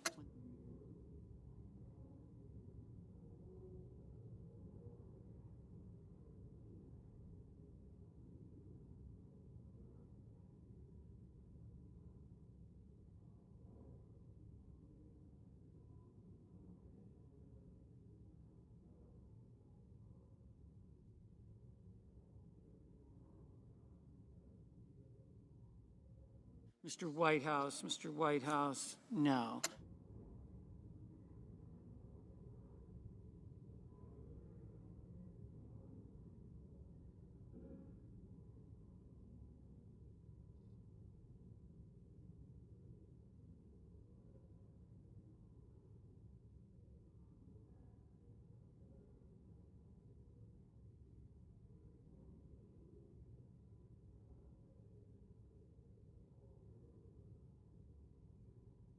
Mr. Peters, no. Mr. Reed, no. Ms. Rosen, no. Mr. Heinrich, no.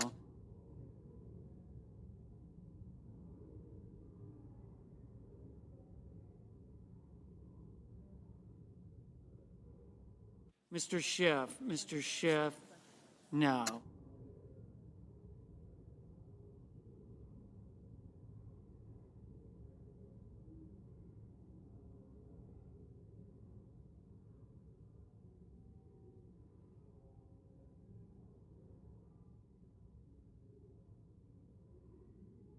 Mr. Barrasso, aye.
Mr. Moreno. Mr. Moreno.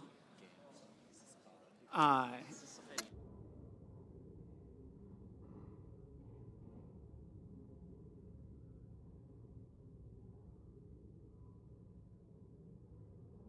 Mr. Kelly. Mr. Kelly, no. Ms. Cortez Masto. Ms. Cortez Masto, no. Mr. Welch. Mr. Welch, no. Ms. Blunt Rochester. Ms. Blunt Rochester, no. Mr. Bennett. Mr. Bennett, no.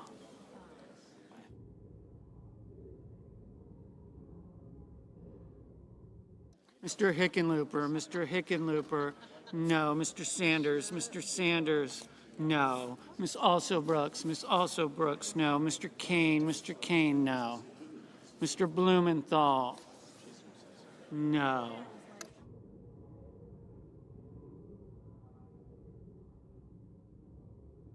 Mr. Sheehy. Mr. Sheehy, aye.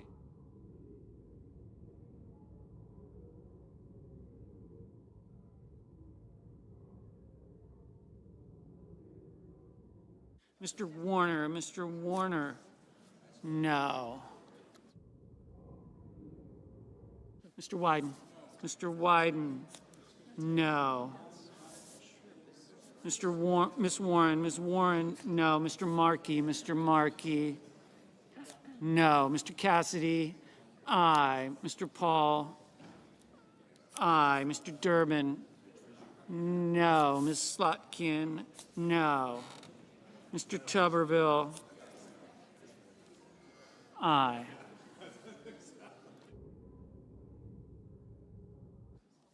Mr. King. Mr. King, no. Mr. Murphy. Mr. Murphy, no.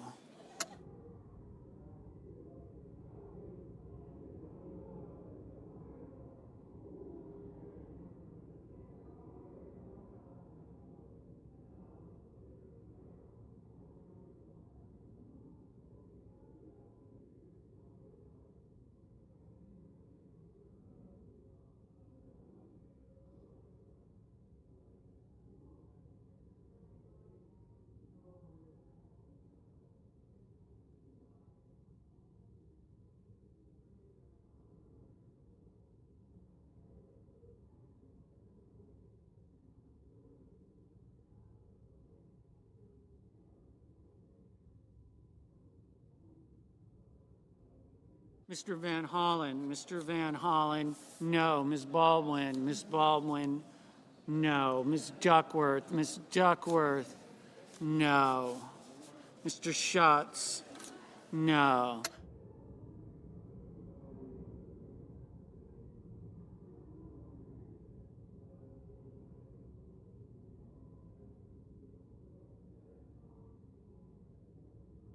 Ms. Hirono, no.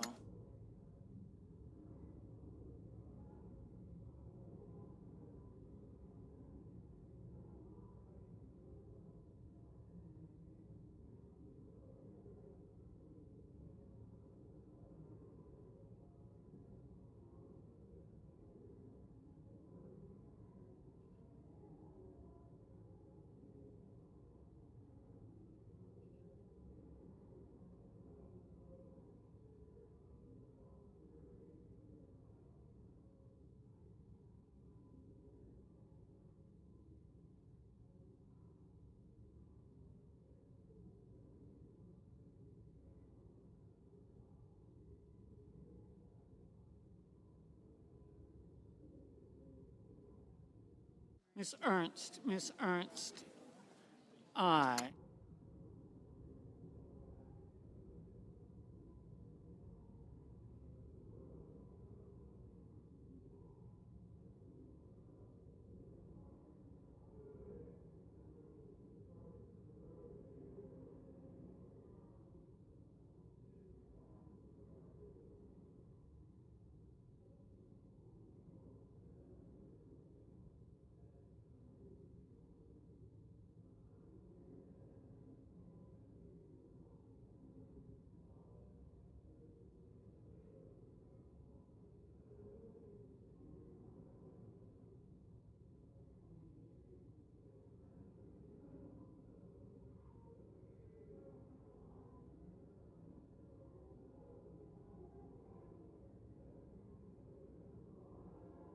Mr. Gallego, Mr. Gallego, no.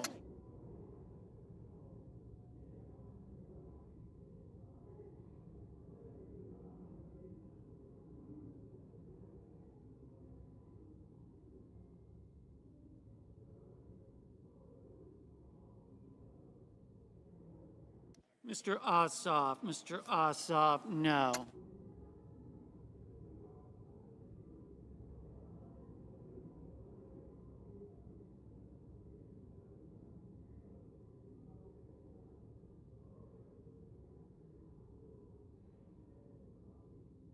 Mr. Bozeman, aye.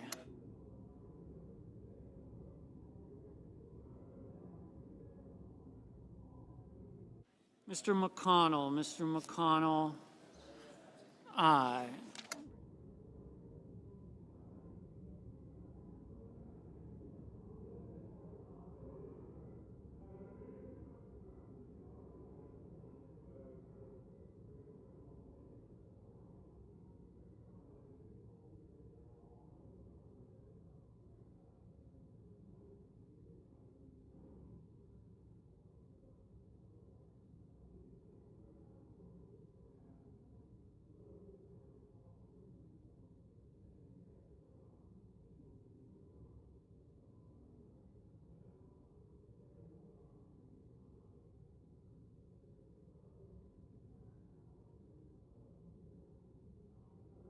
Ms. Cantwell, no.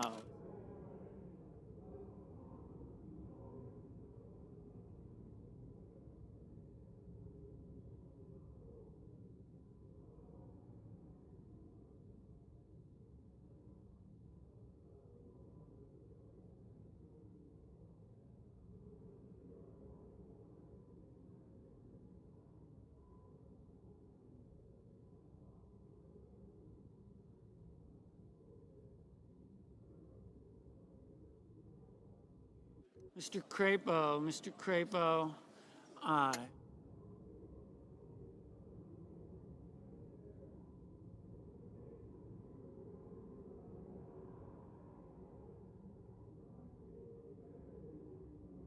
Mr. Warnock, no. Mr. Merkley, no. Mr. Schmidt, aye.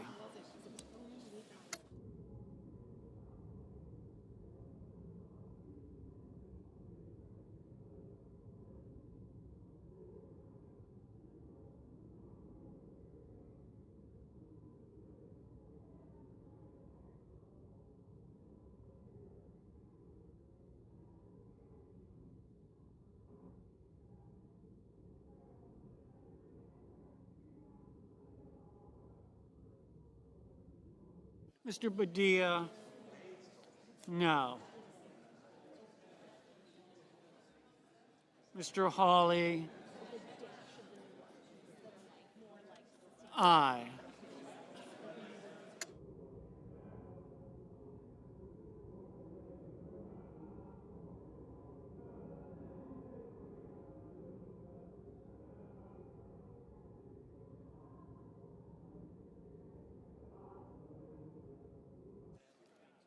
Mr. Wicker, aye. Mr. Booker, no. Mr. Kim, no.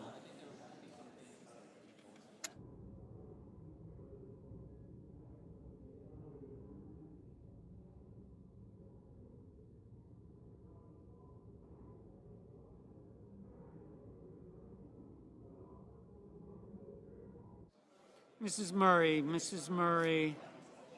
no. Mr. Mullen, aye.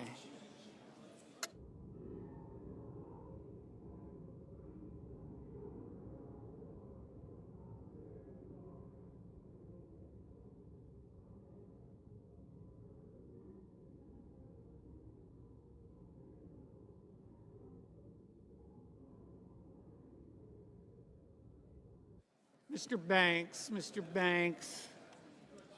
aye.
Ms. Klobuchar, no.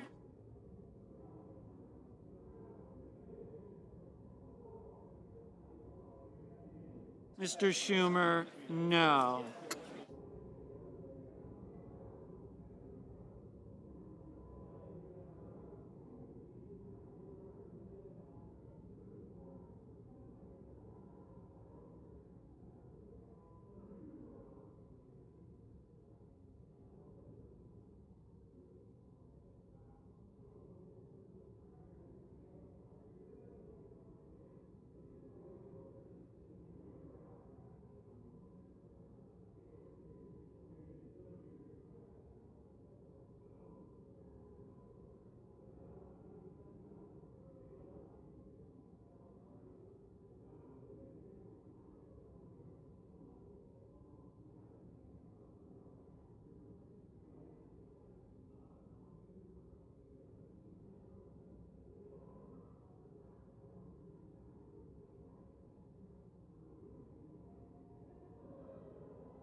Mr. Fetterman, no.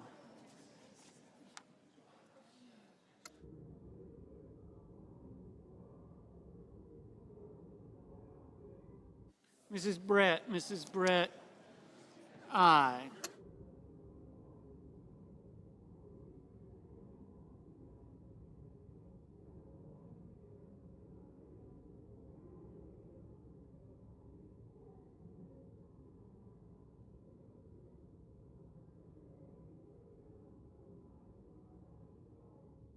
Mr. Husted, aye.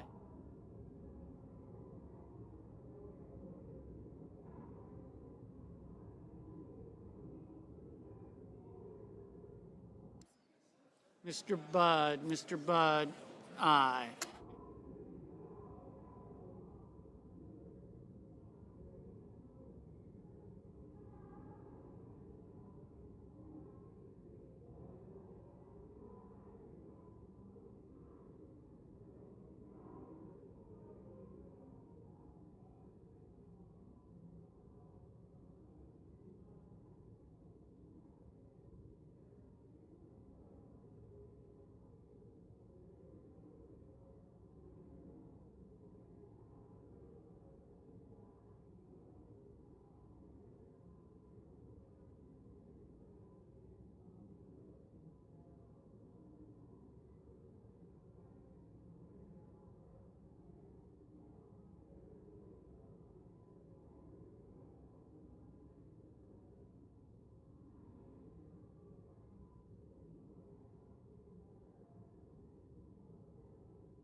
Mr. Justice, aye.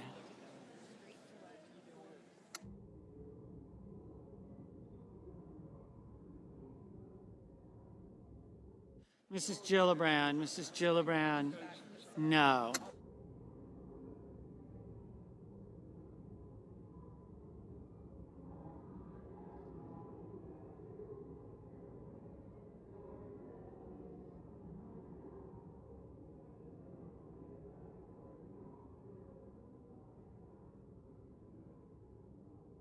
Mr. Scott. Mr. Scott of South Carolina, aye. Mr. Cornyn, aye.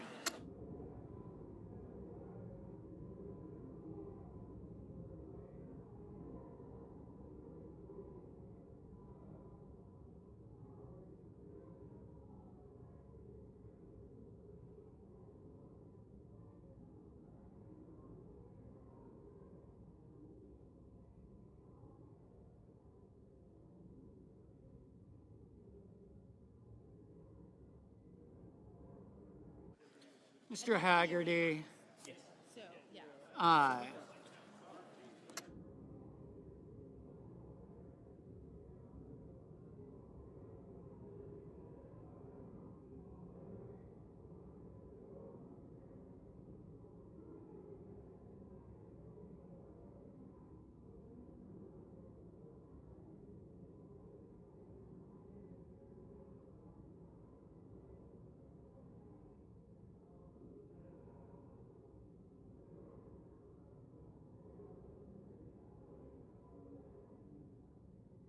Mr. Hoven, aye.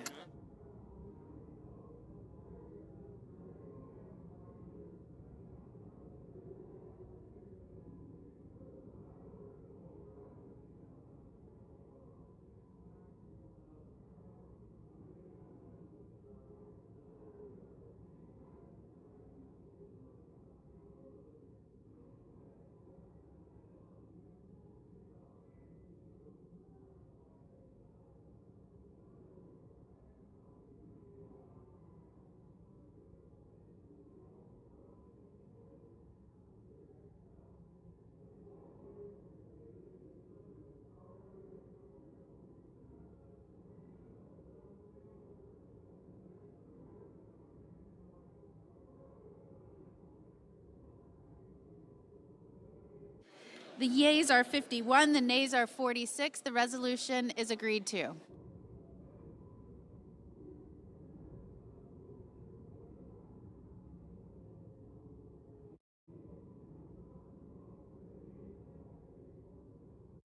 Madam President, Democratic Leader. I move to proceed to The Senate will be in order. Thank you, Madam President. I move to proceed to the motion to reconsider the vote on the motion to invoke cloture on the motion to proceed to S-2882. The question is on the motion. All those in favor say aye. Aye. All opposed, no. The ayes appear to have it. The ayes do have it. The motion is agreed to. I move to reconsider the vote on the motion to invoke cloture on the motion to proceed to S-2882. The question is on the motion. All those in favor say aye. Aye. All opposed, no. The ayes appear to have it. The ayes do have it. The motion is agreed to. Yield the floor. No. The clerk will report the motion to invoke cloture. Cloture motion. We, the undersigned senators, in accordance with the provisions of Rule 22 of the Standing Rules of the Senate, do hereby move to bring to a close debate on the motion to proceed to calendar number 167, S-2882, a bill making continuing appropriations for the fiscal year ending September 30th, 2026, and for other purposes, signed by 17 senators.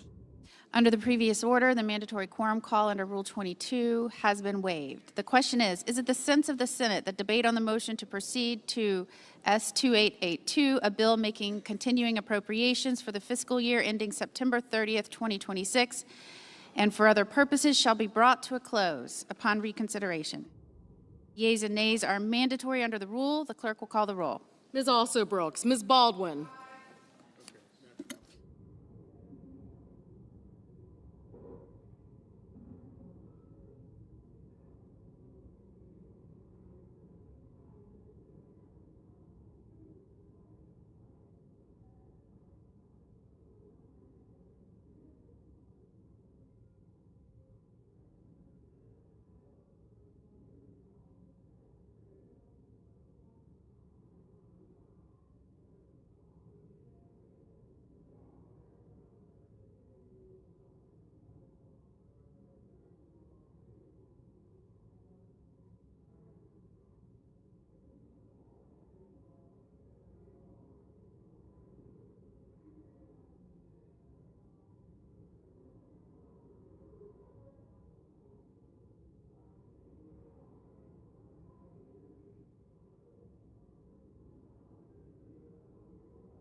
Mr. Banks, Mr. Barrasso, Mr. Bennett, Mrs. Blackburn,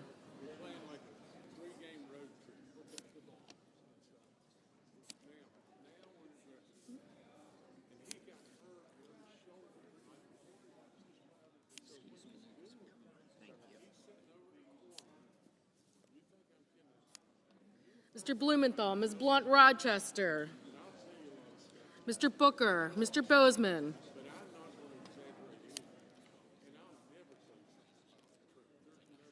Mrs. Britt, Mr. Budd, Ms. Cantwell, Mrs. Capito, Mr. Cassidy, Ms. Collins, Mr. Coons, Mr. Cornyn, Ms. Cortez Masto, Mr. Cotton, Mr. Kramer, Mr. Crapo, Mr. Cruz, Mr. Curtis, Mr. Daines, Ms. Duckworth, Mr. Durbin, Ms. Ernst, Mr. Fetterman, Mrs. Fisher, Mr. Gallego, Mrs. Gillibrand, Mr. Graham, Mr. Grassley, Mr. Haggerty,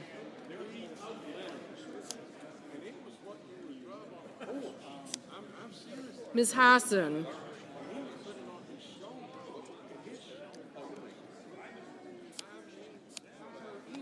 Mr. Hawley, Mr. Heinrich, Mr. Hickenlooper,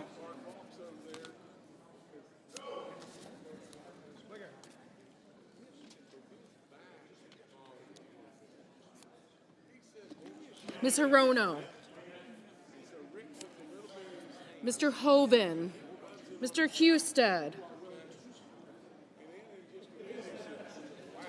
Mrs. Hyde-Smith, Mr.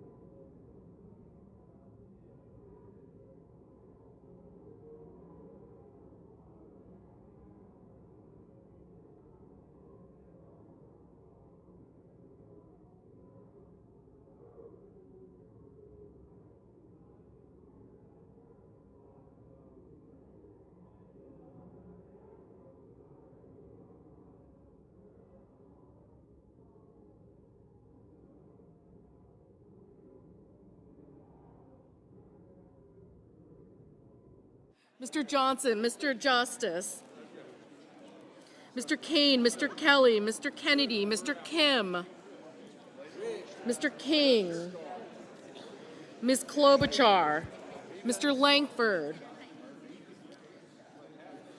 Mr. Lee, Mr. Lujan,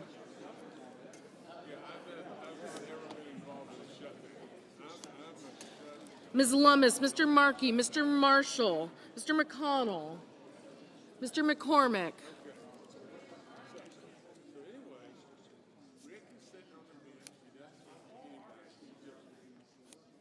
Mr. Merkley, Mrs. Moody, Mr. Moran, Mr. Marino, Mr. Mullen, Ms. Murkowski,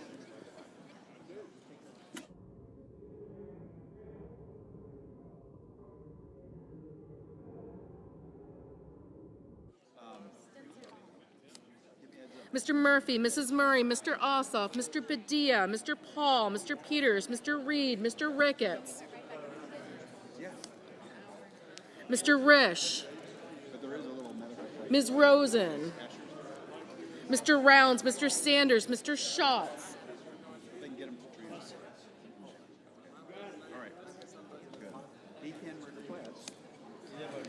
Mr. Sanders, Mr. Schatz, Mr. Schiff, Mr. Schmidt,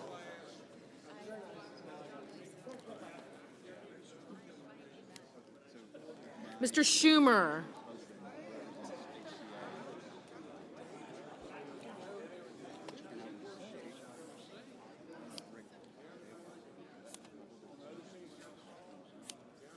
Mr. Scott of Florida, Mr. Scott of South Carolina, Mrs. Shaheen, Mr. Sheehy, Ms. Lotkin, Ms. Smith, Mr. Sullivan, Mr. Thune, Mr. Tillis, Mr. Tuberville, Mr. Van Hollen, Mr. Warner, Mr. Warnock, Ms. Warren, Mr. Welch, Mr. Whitehouse, Mr. Wicker, Mr. Wyden, Mr. Young.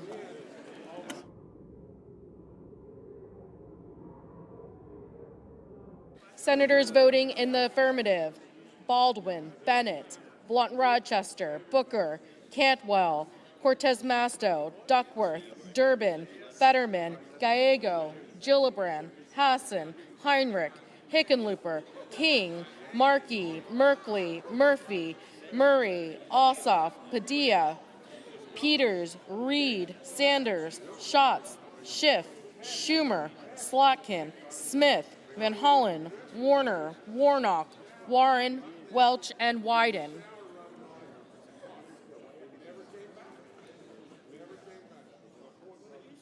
Senators voting in the negative: Barrasso, Britt, Budd, Capito, Cornyn, Cotton, Kramer, Crapo, Cruz, Daines, Ernst, Fisher, Graham, Haggerty, Hawley, Hoeven, Husted, Hyde-Smith, Johnson, Justice, Langford, Lummis, Marshall, McCormick, Moody, Marino, Paul, Rounds, Scott of Florida, Scott of South Carolina, Sheehy, Sullivan, Thune, Tillis, and Wicker.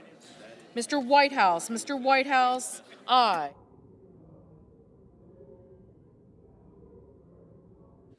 Ms. Collins, no.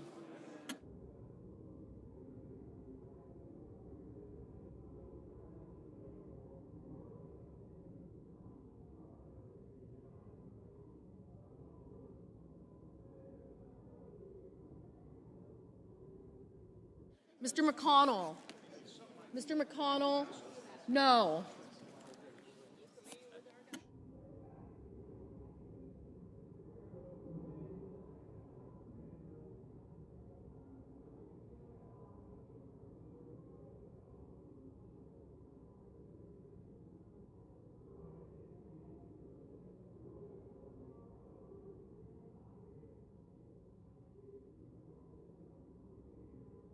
Mr. Markey. Ms. Also Brooks, aye.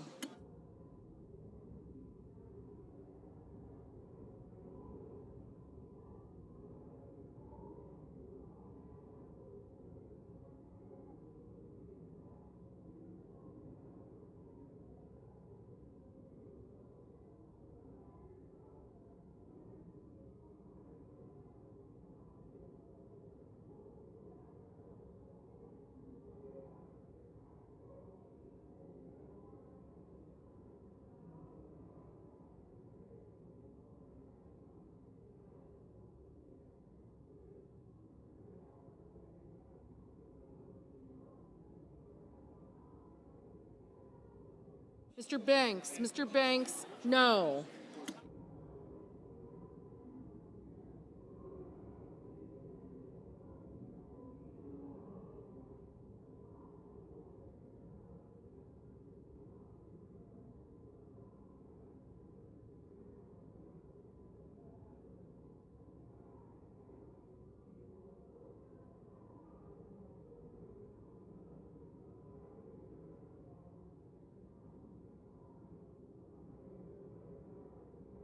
Mrs. Blackburn, no.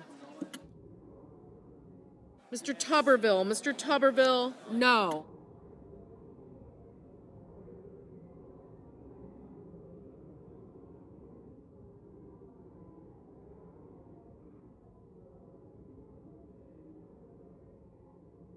Mr. Blumenthal, aye.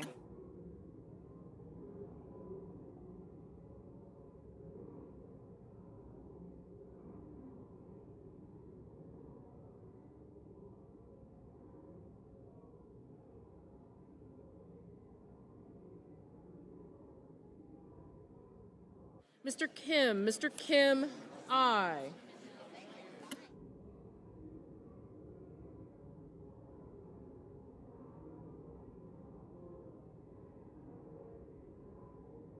Mrs. Shaheen, aye.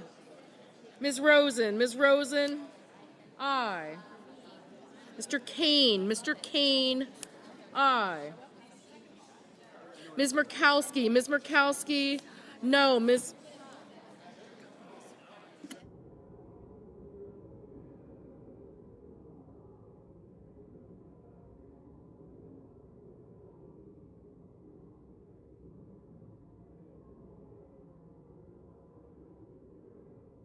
Mr.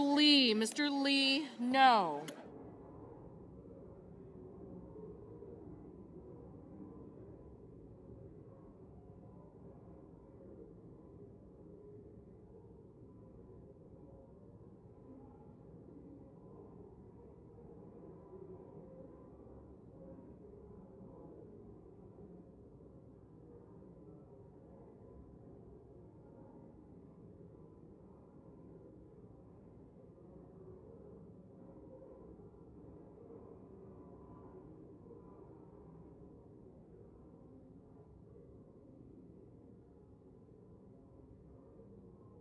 Ms. Hirono, aye.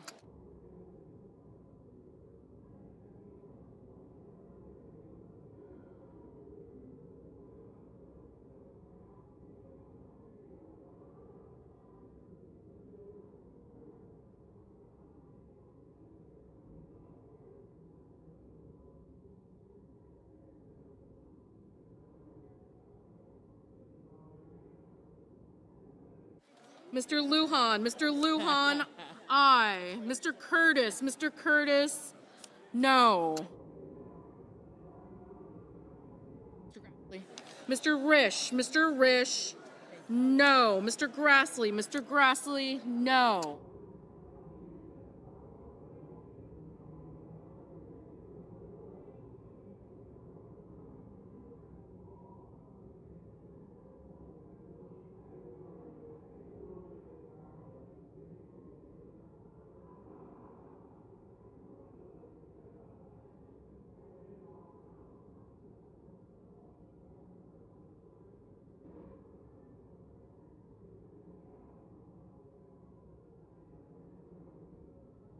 Ms. Klobuchar, aye.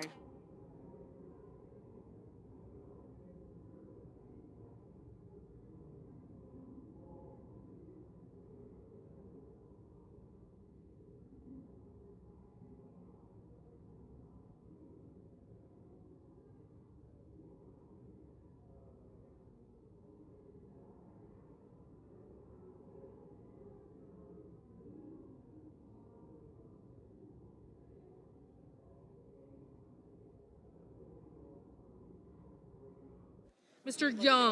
Young, no.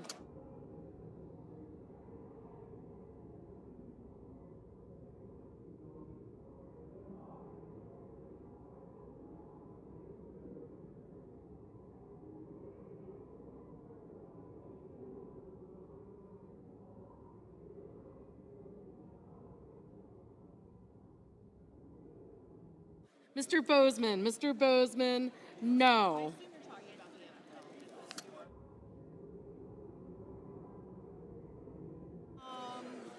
Mr. Ricketts, no.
Mr. Schmidt. Mr. Schmidt, no.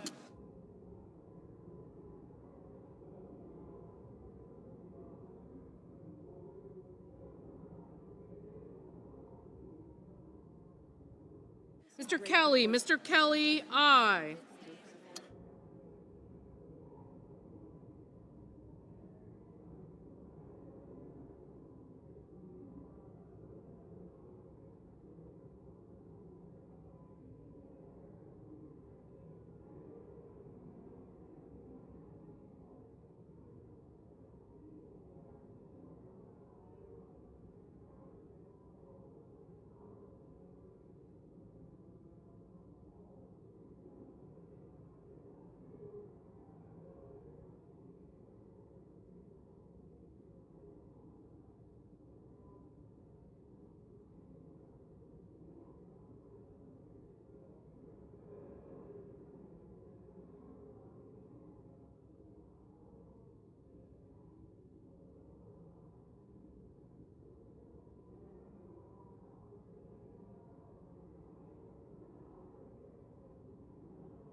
Mr. Mullen, no.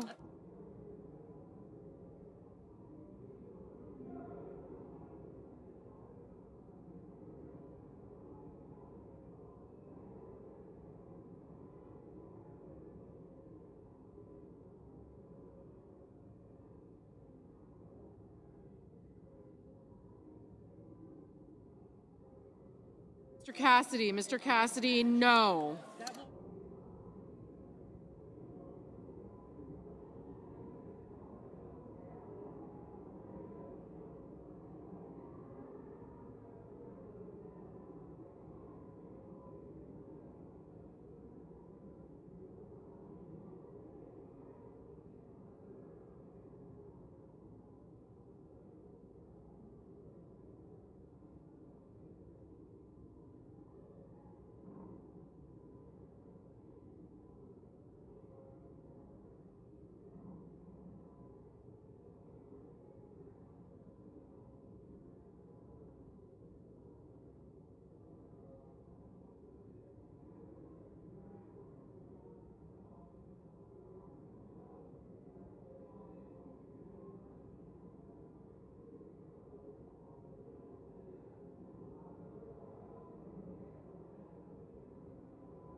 Mr. Kennedy, no.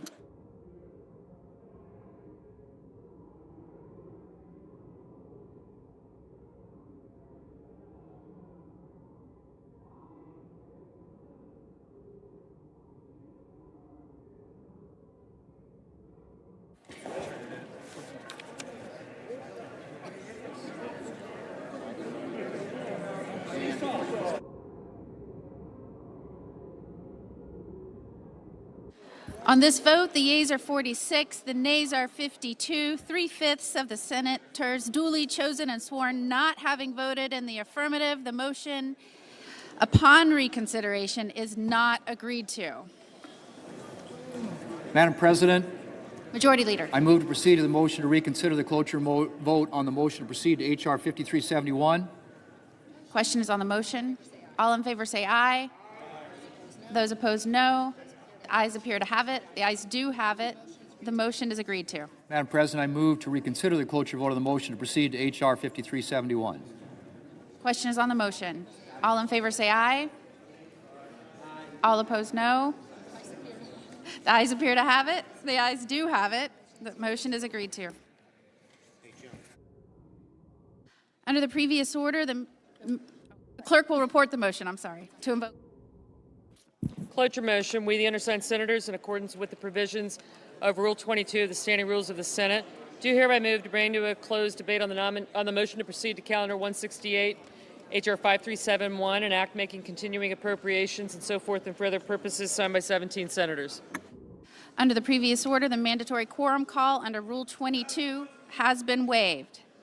The question is it the sense of the Senate that debate on the motion to proceed to H.R. 5371, an act making continuing appropriations and extensions for fiscal year 2026 and for other purposes shall be brought to a close upon reconsideration. The yeas and nays are mandatory under the rule. The clerk will call the roll. Ms. Alsobrooks, Ms. Baldwin. Okay, you guys can go.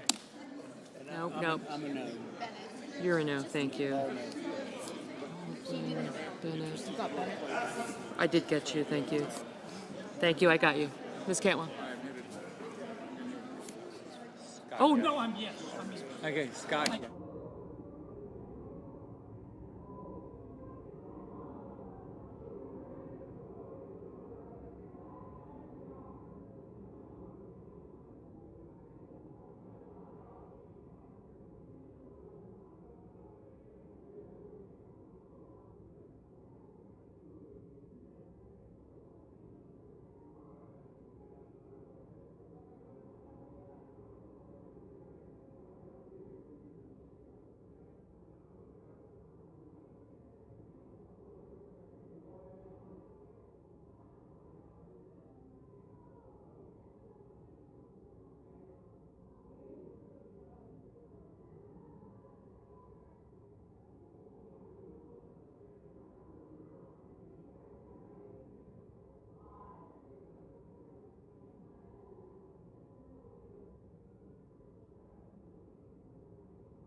Yes. Okay, cool. Thank you.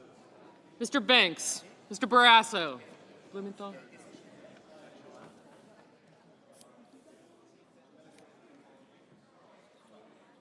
Mr. Bennett, Mrs. Blackburn, Mr. Blumenthal, Ms. Blunt-Rochester, Mr. Booker, Mr. Bozeman, Mrs. Britt, Mr. Budd,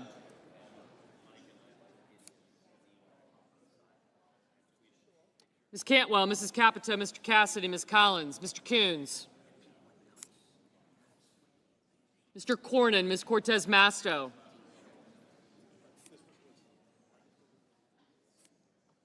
thank you,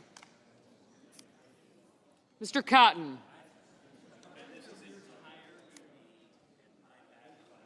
Mr. Kramer, Mr. Crapo,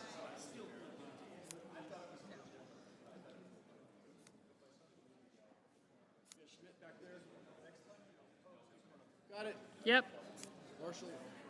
thank you. Mr. Cruz, Mr. Curtis, Mr. Daines, Ms. Duckworth, Mr. Durbin, Ms. Ernst, Mr. Fetterman, Mrs. Fisher, Mr. Gallego, Mrs. Gillibrand, Mr. Graham, Mr. Grassley, Mr. Haggerty, Ms. Hassan, Mr. Hawley, Mr. Heinrich, Mr. Hickenlooper, Ms. Hirono, Mr. Hoven, Mr. Husted, Mrs. Height-Smith, Mr. Johnson, Mr. Justice, Mr. Kane, Mr. Kelly, Mr. Kennedy, Mr. Kim, Mr. King, Ms. Klobuchar, Mr. Lankford, Mr. Lee, Mr. Lujan, Ms. Lummis, Mr. Markey, Mr. Marshall, Mr. McConnell, Mr. McCormick, Mr. Merkley, Mrs. Moody, Mr. Moran, Mr. Marino, Mr. Mullen, Ms. Murkowski, Mr. Murphy, Mrs. Murray, Mr. Ossoff, Mr. Padilla, Mr. Paul, Mr. Peters,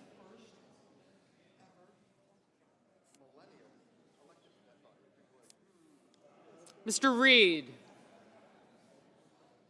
Mr. Ricketts, Mr. Risch, Ms. Rosen, Mr. Rounds,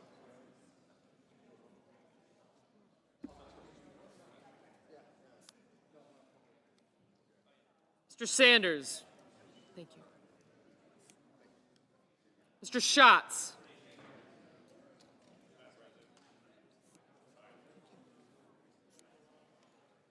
Mr. Schiff, Mr. Schmidt, Mr. Schumer, Mr. Scott of Florida, Mr. Scott of South Carolina, Mrs. Shaheen, Mr. Sheehy, Ms. Slotkin, Ms. Smith, Mr. Sullivan, Mr. Thune, Mr. Tillis, Mr. Tuberville, Mr. Van Hollen, Mr. Warner, Mr. Warnock, Ms. Warren, Mr. Welch, Mr. Whitehouse, Mr.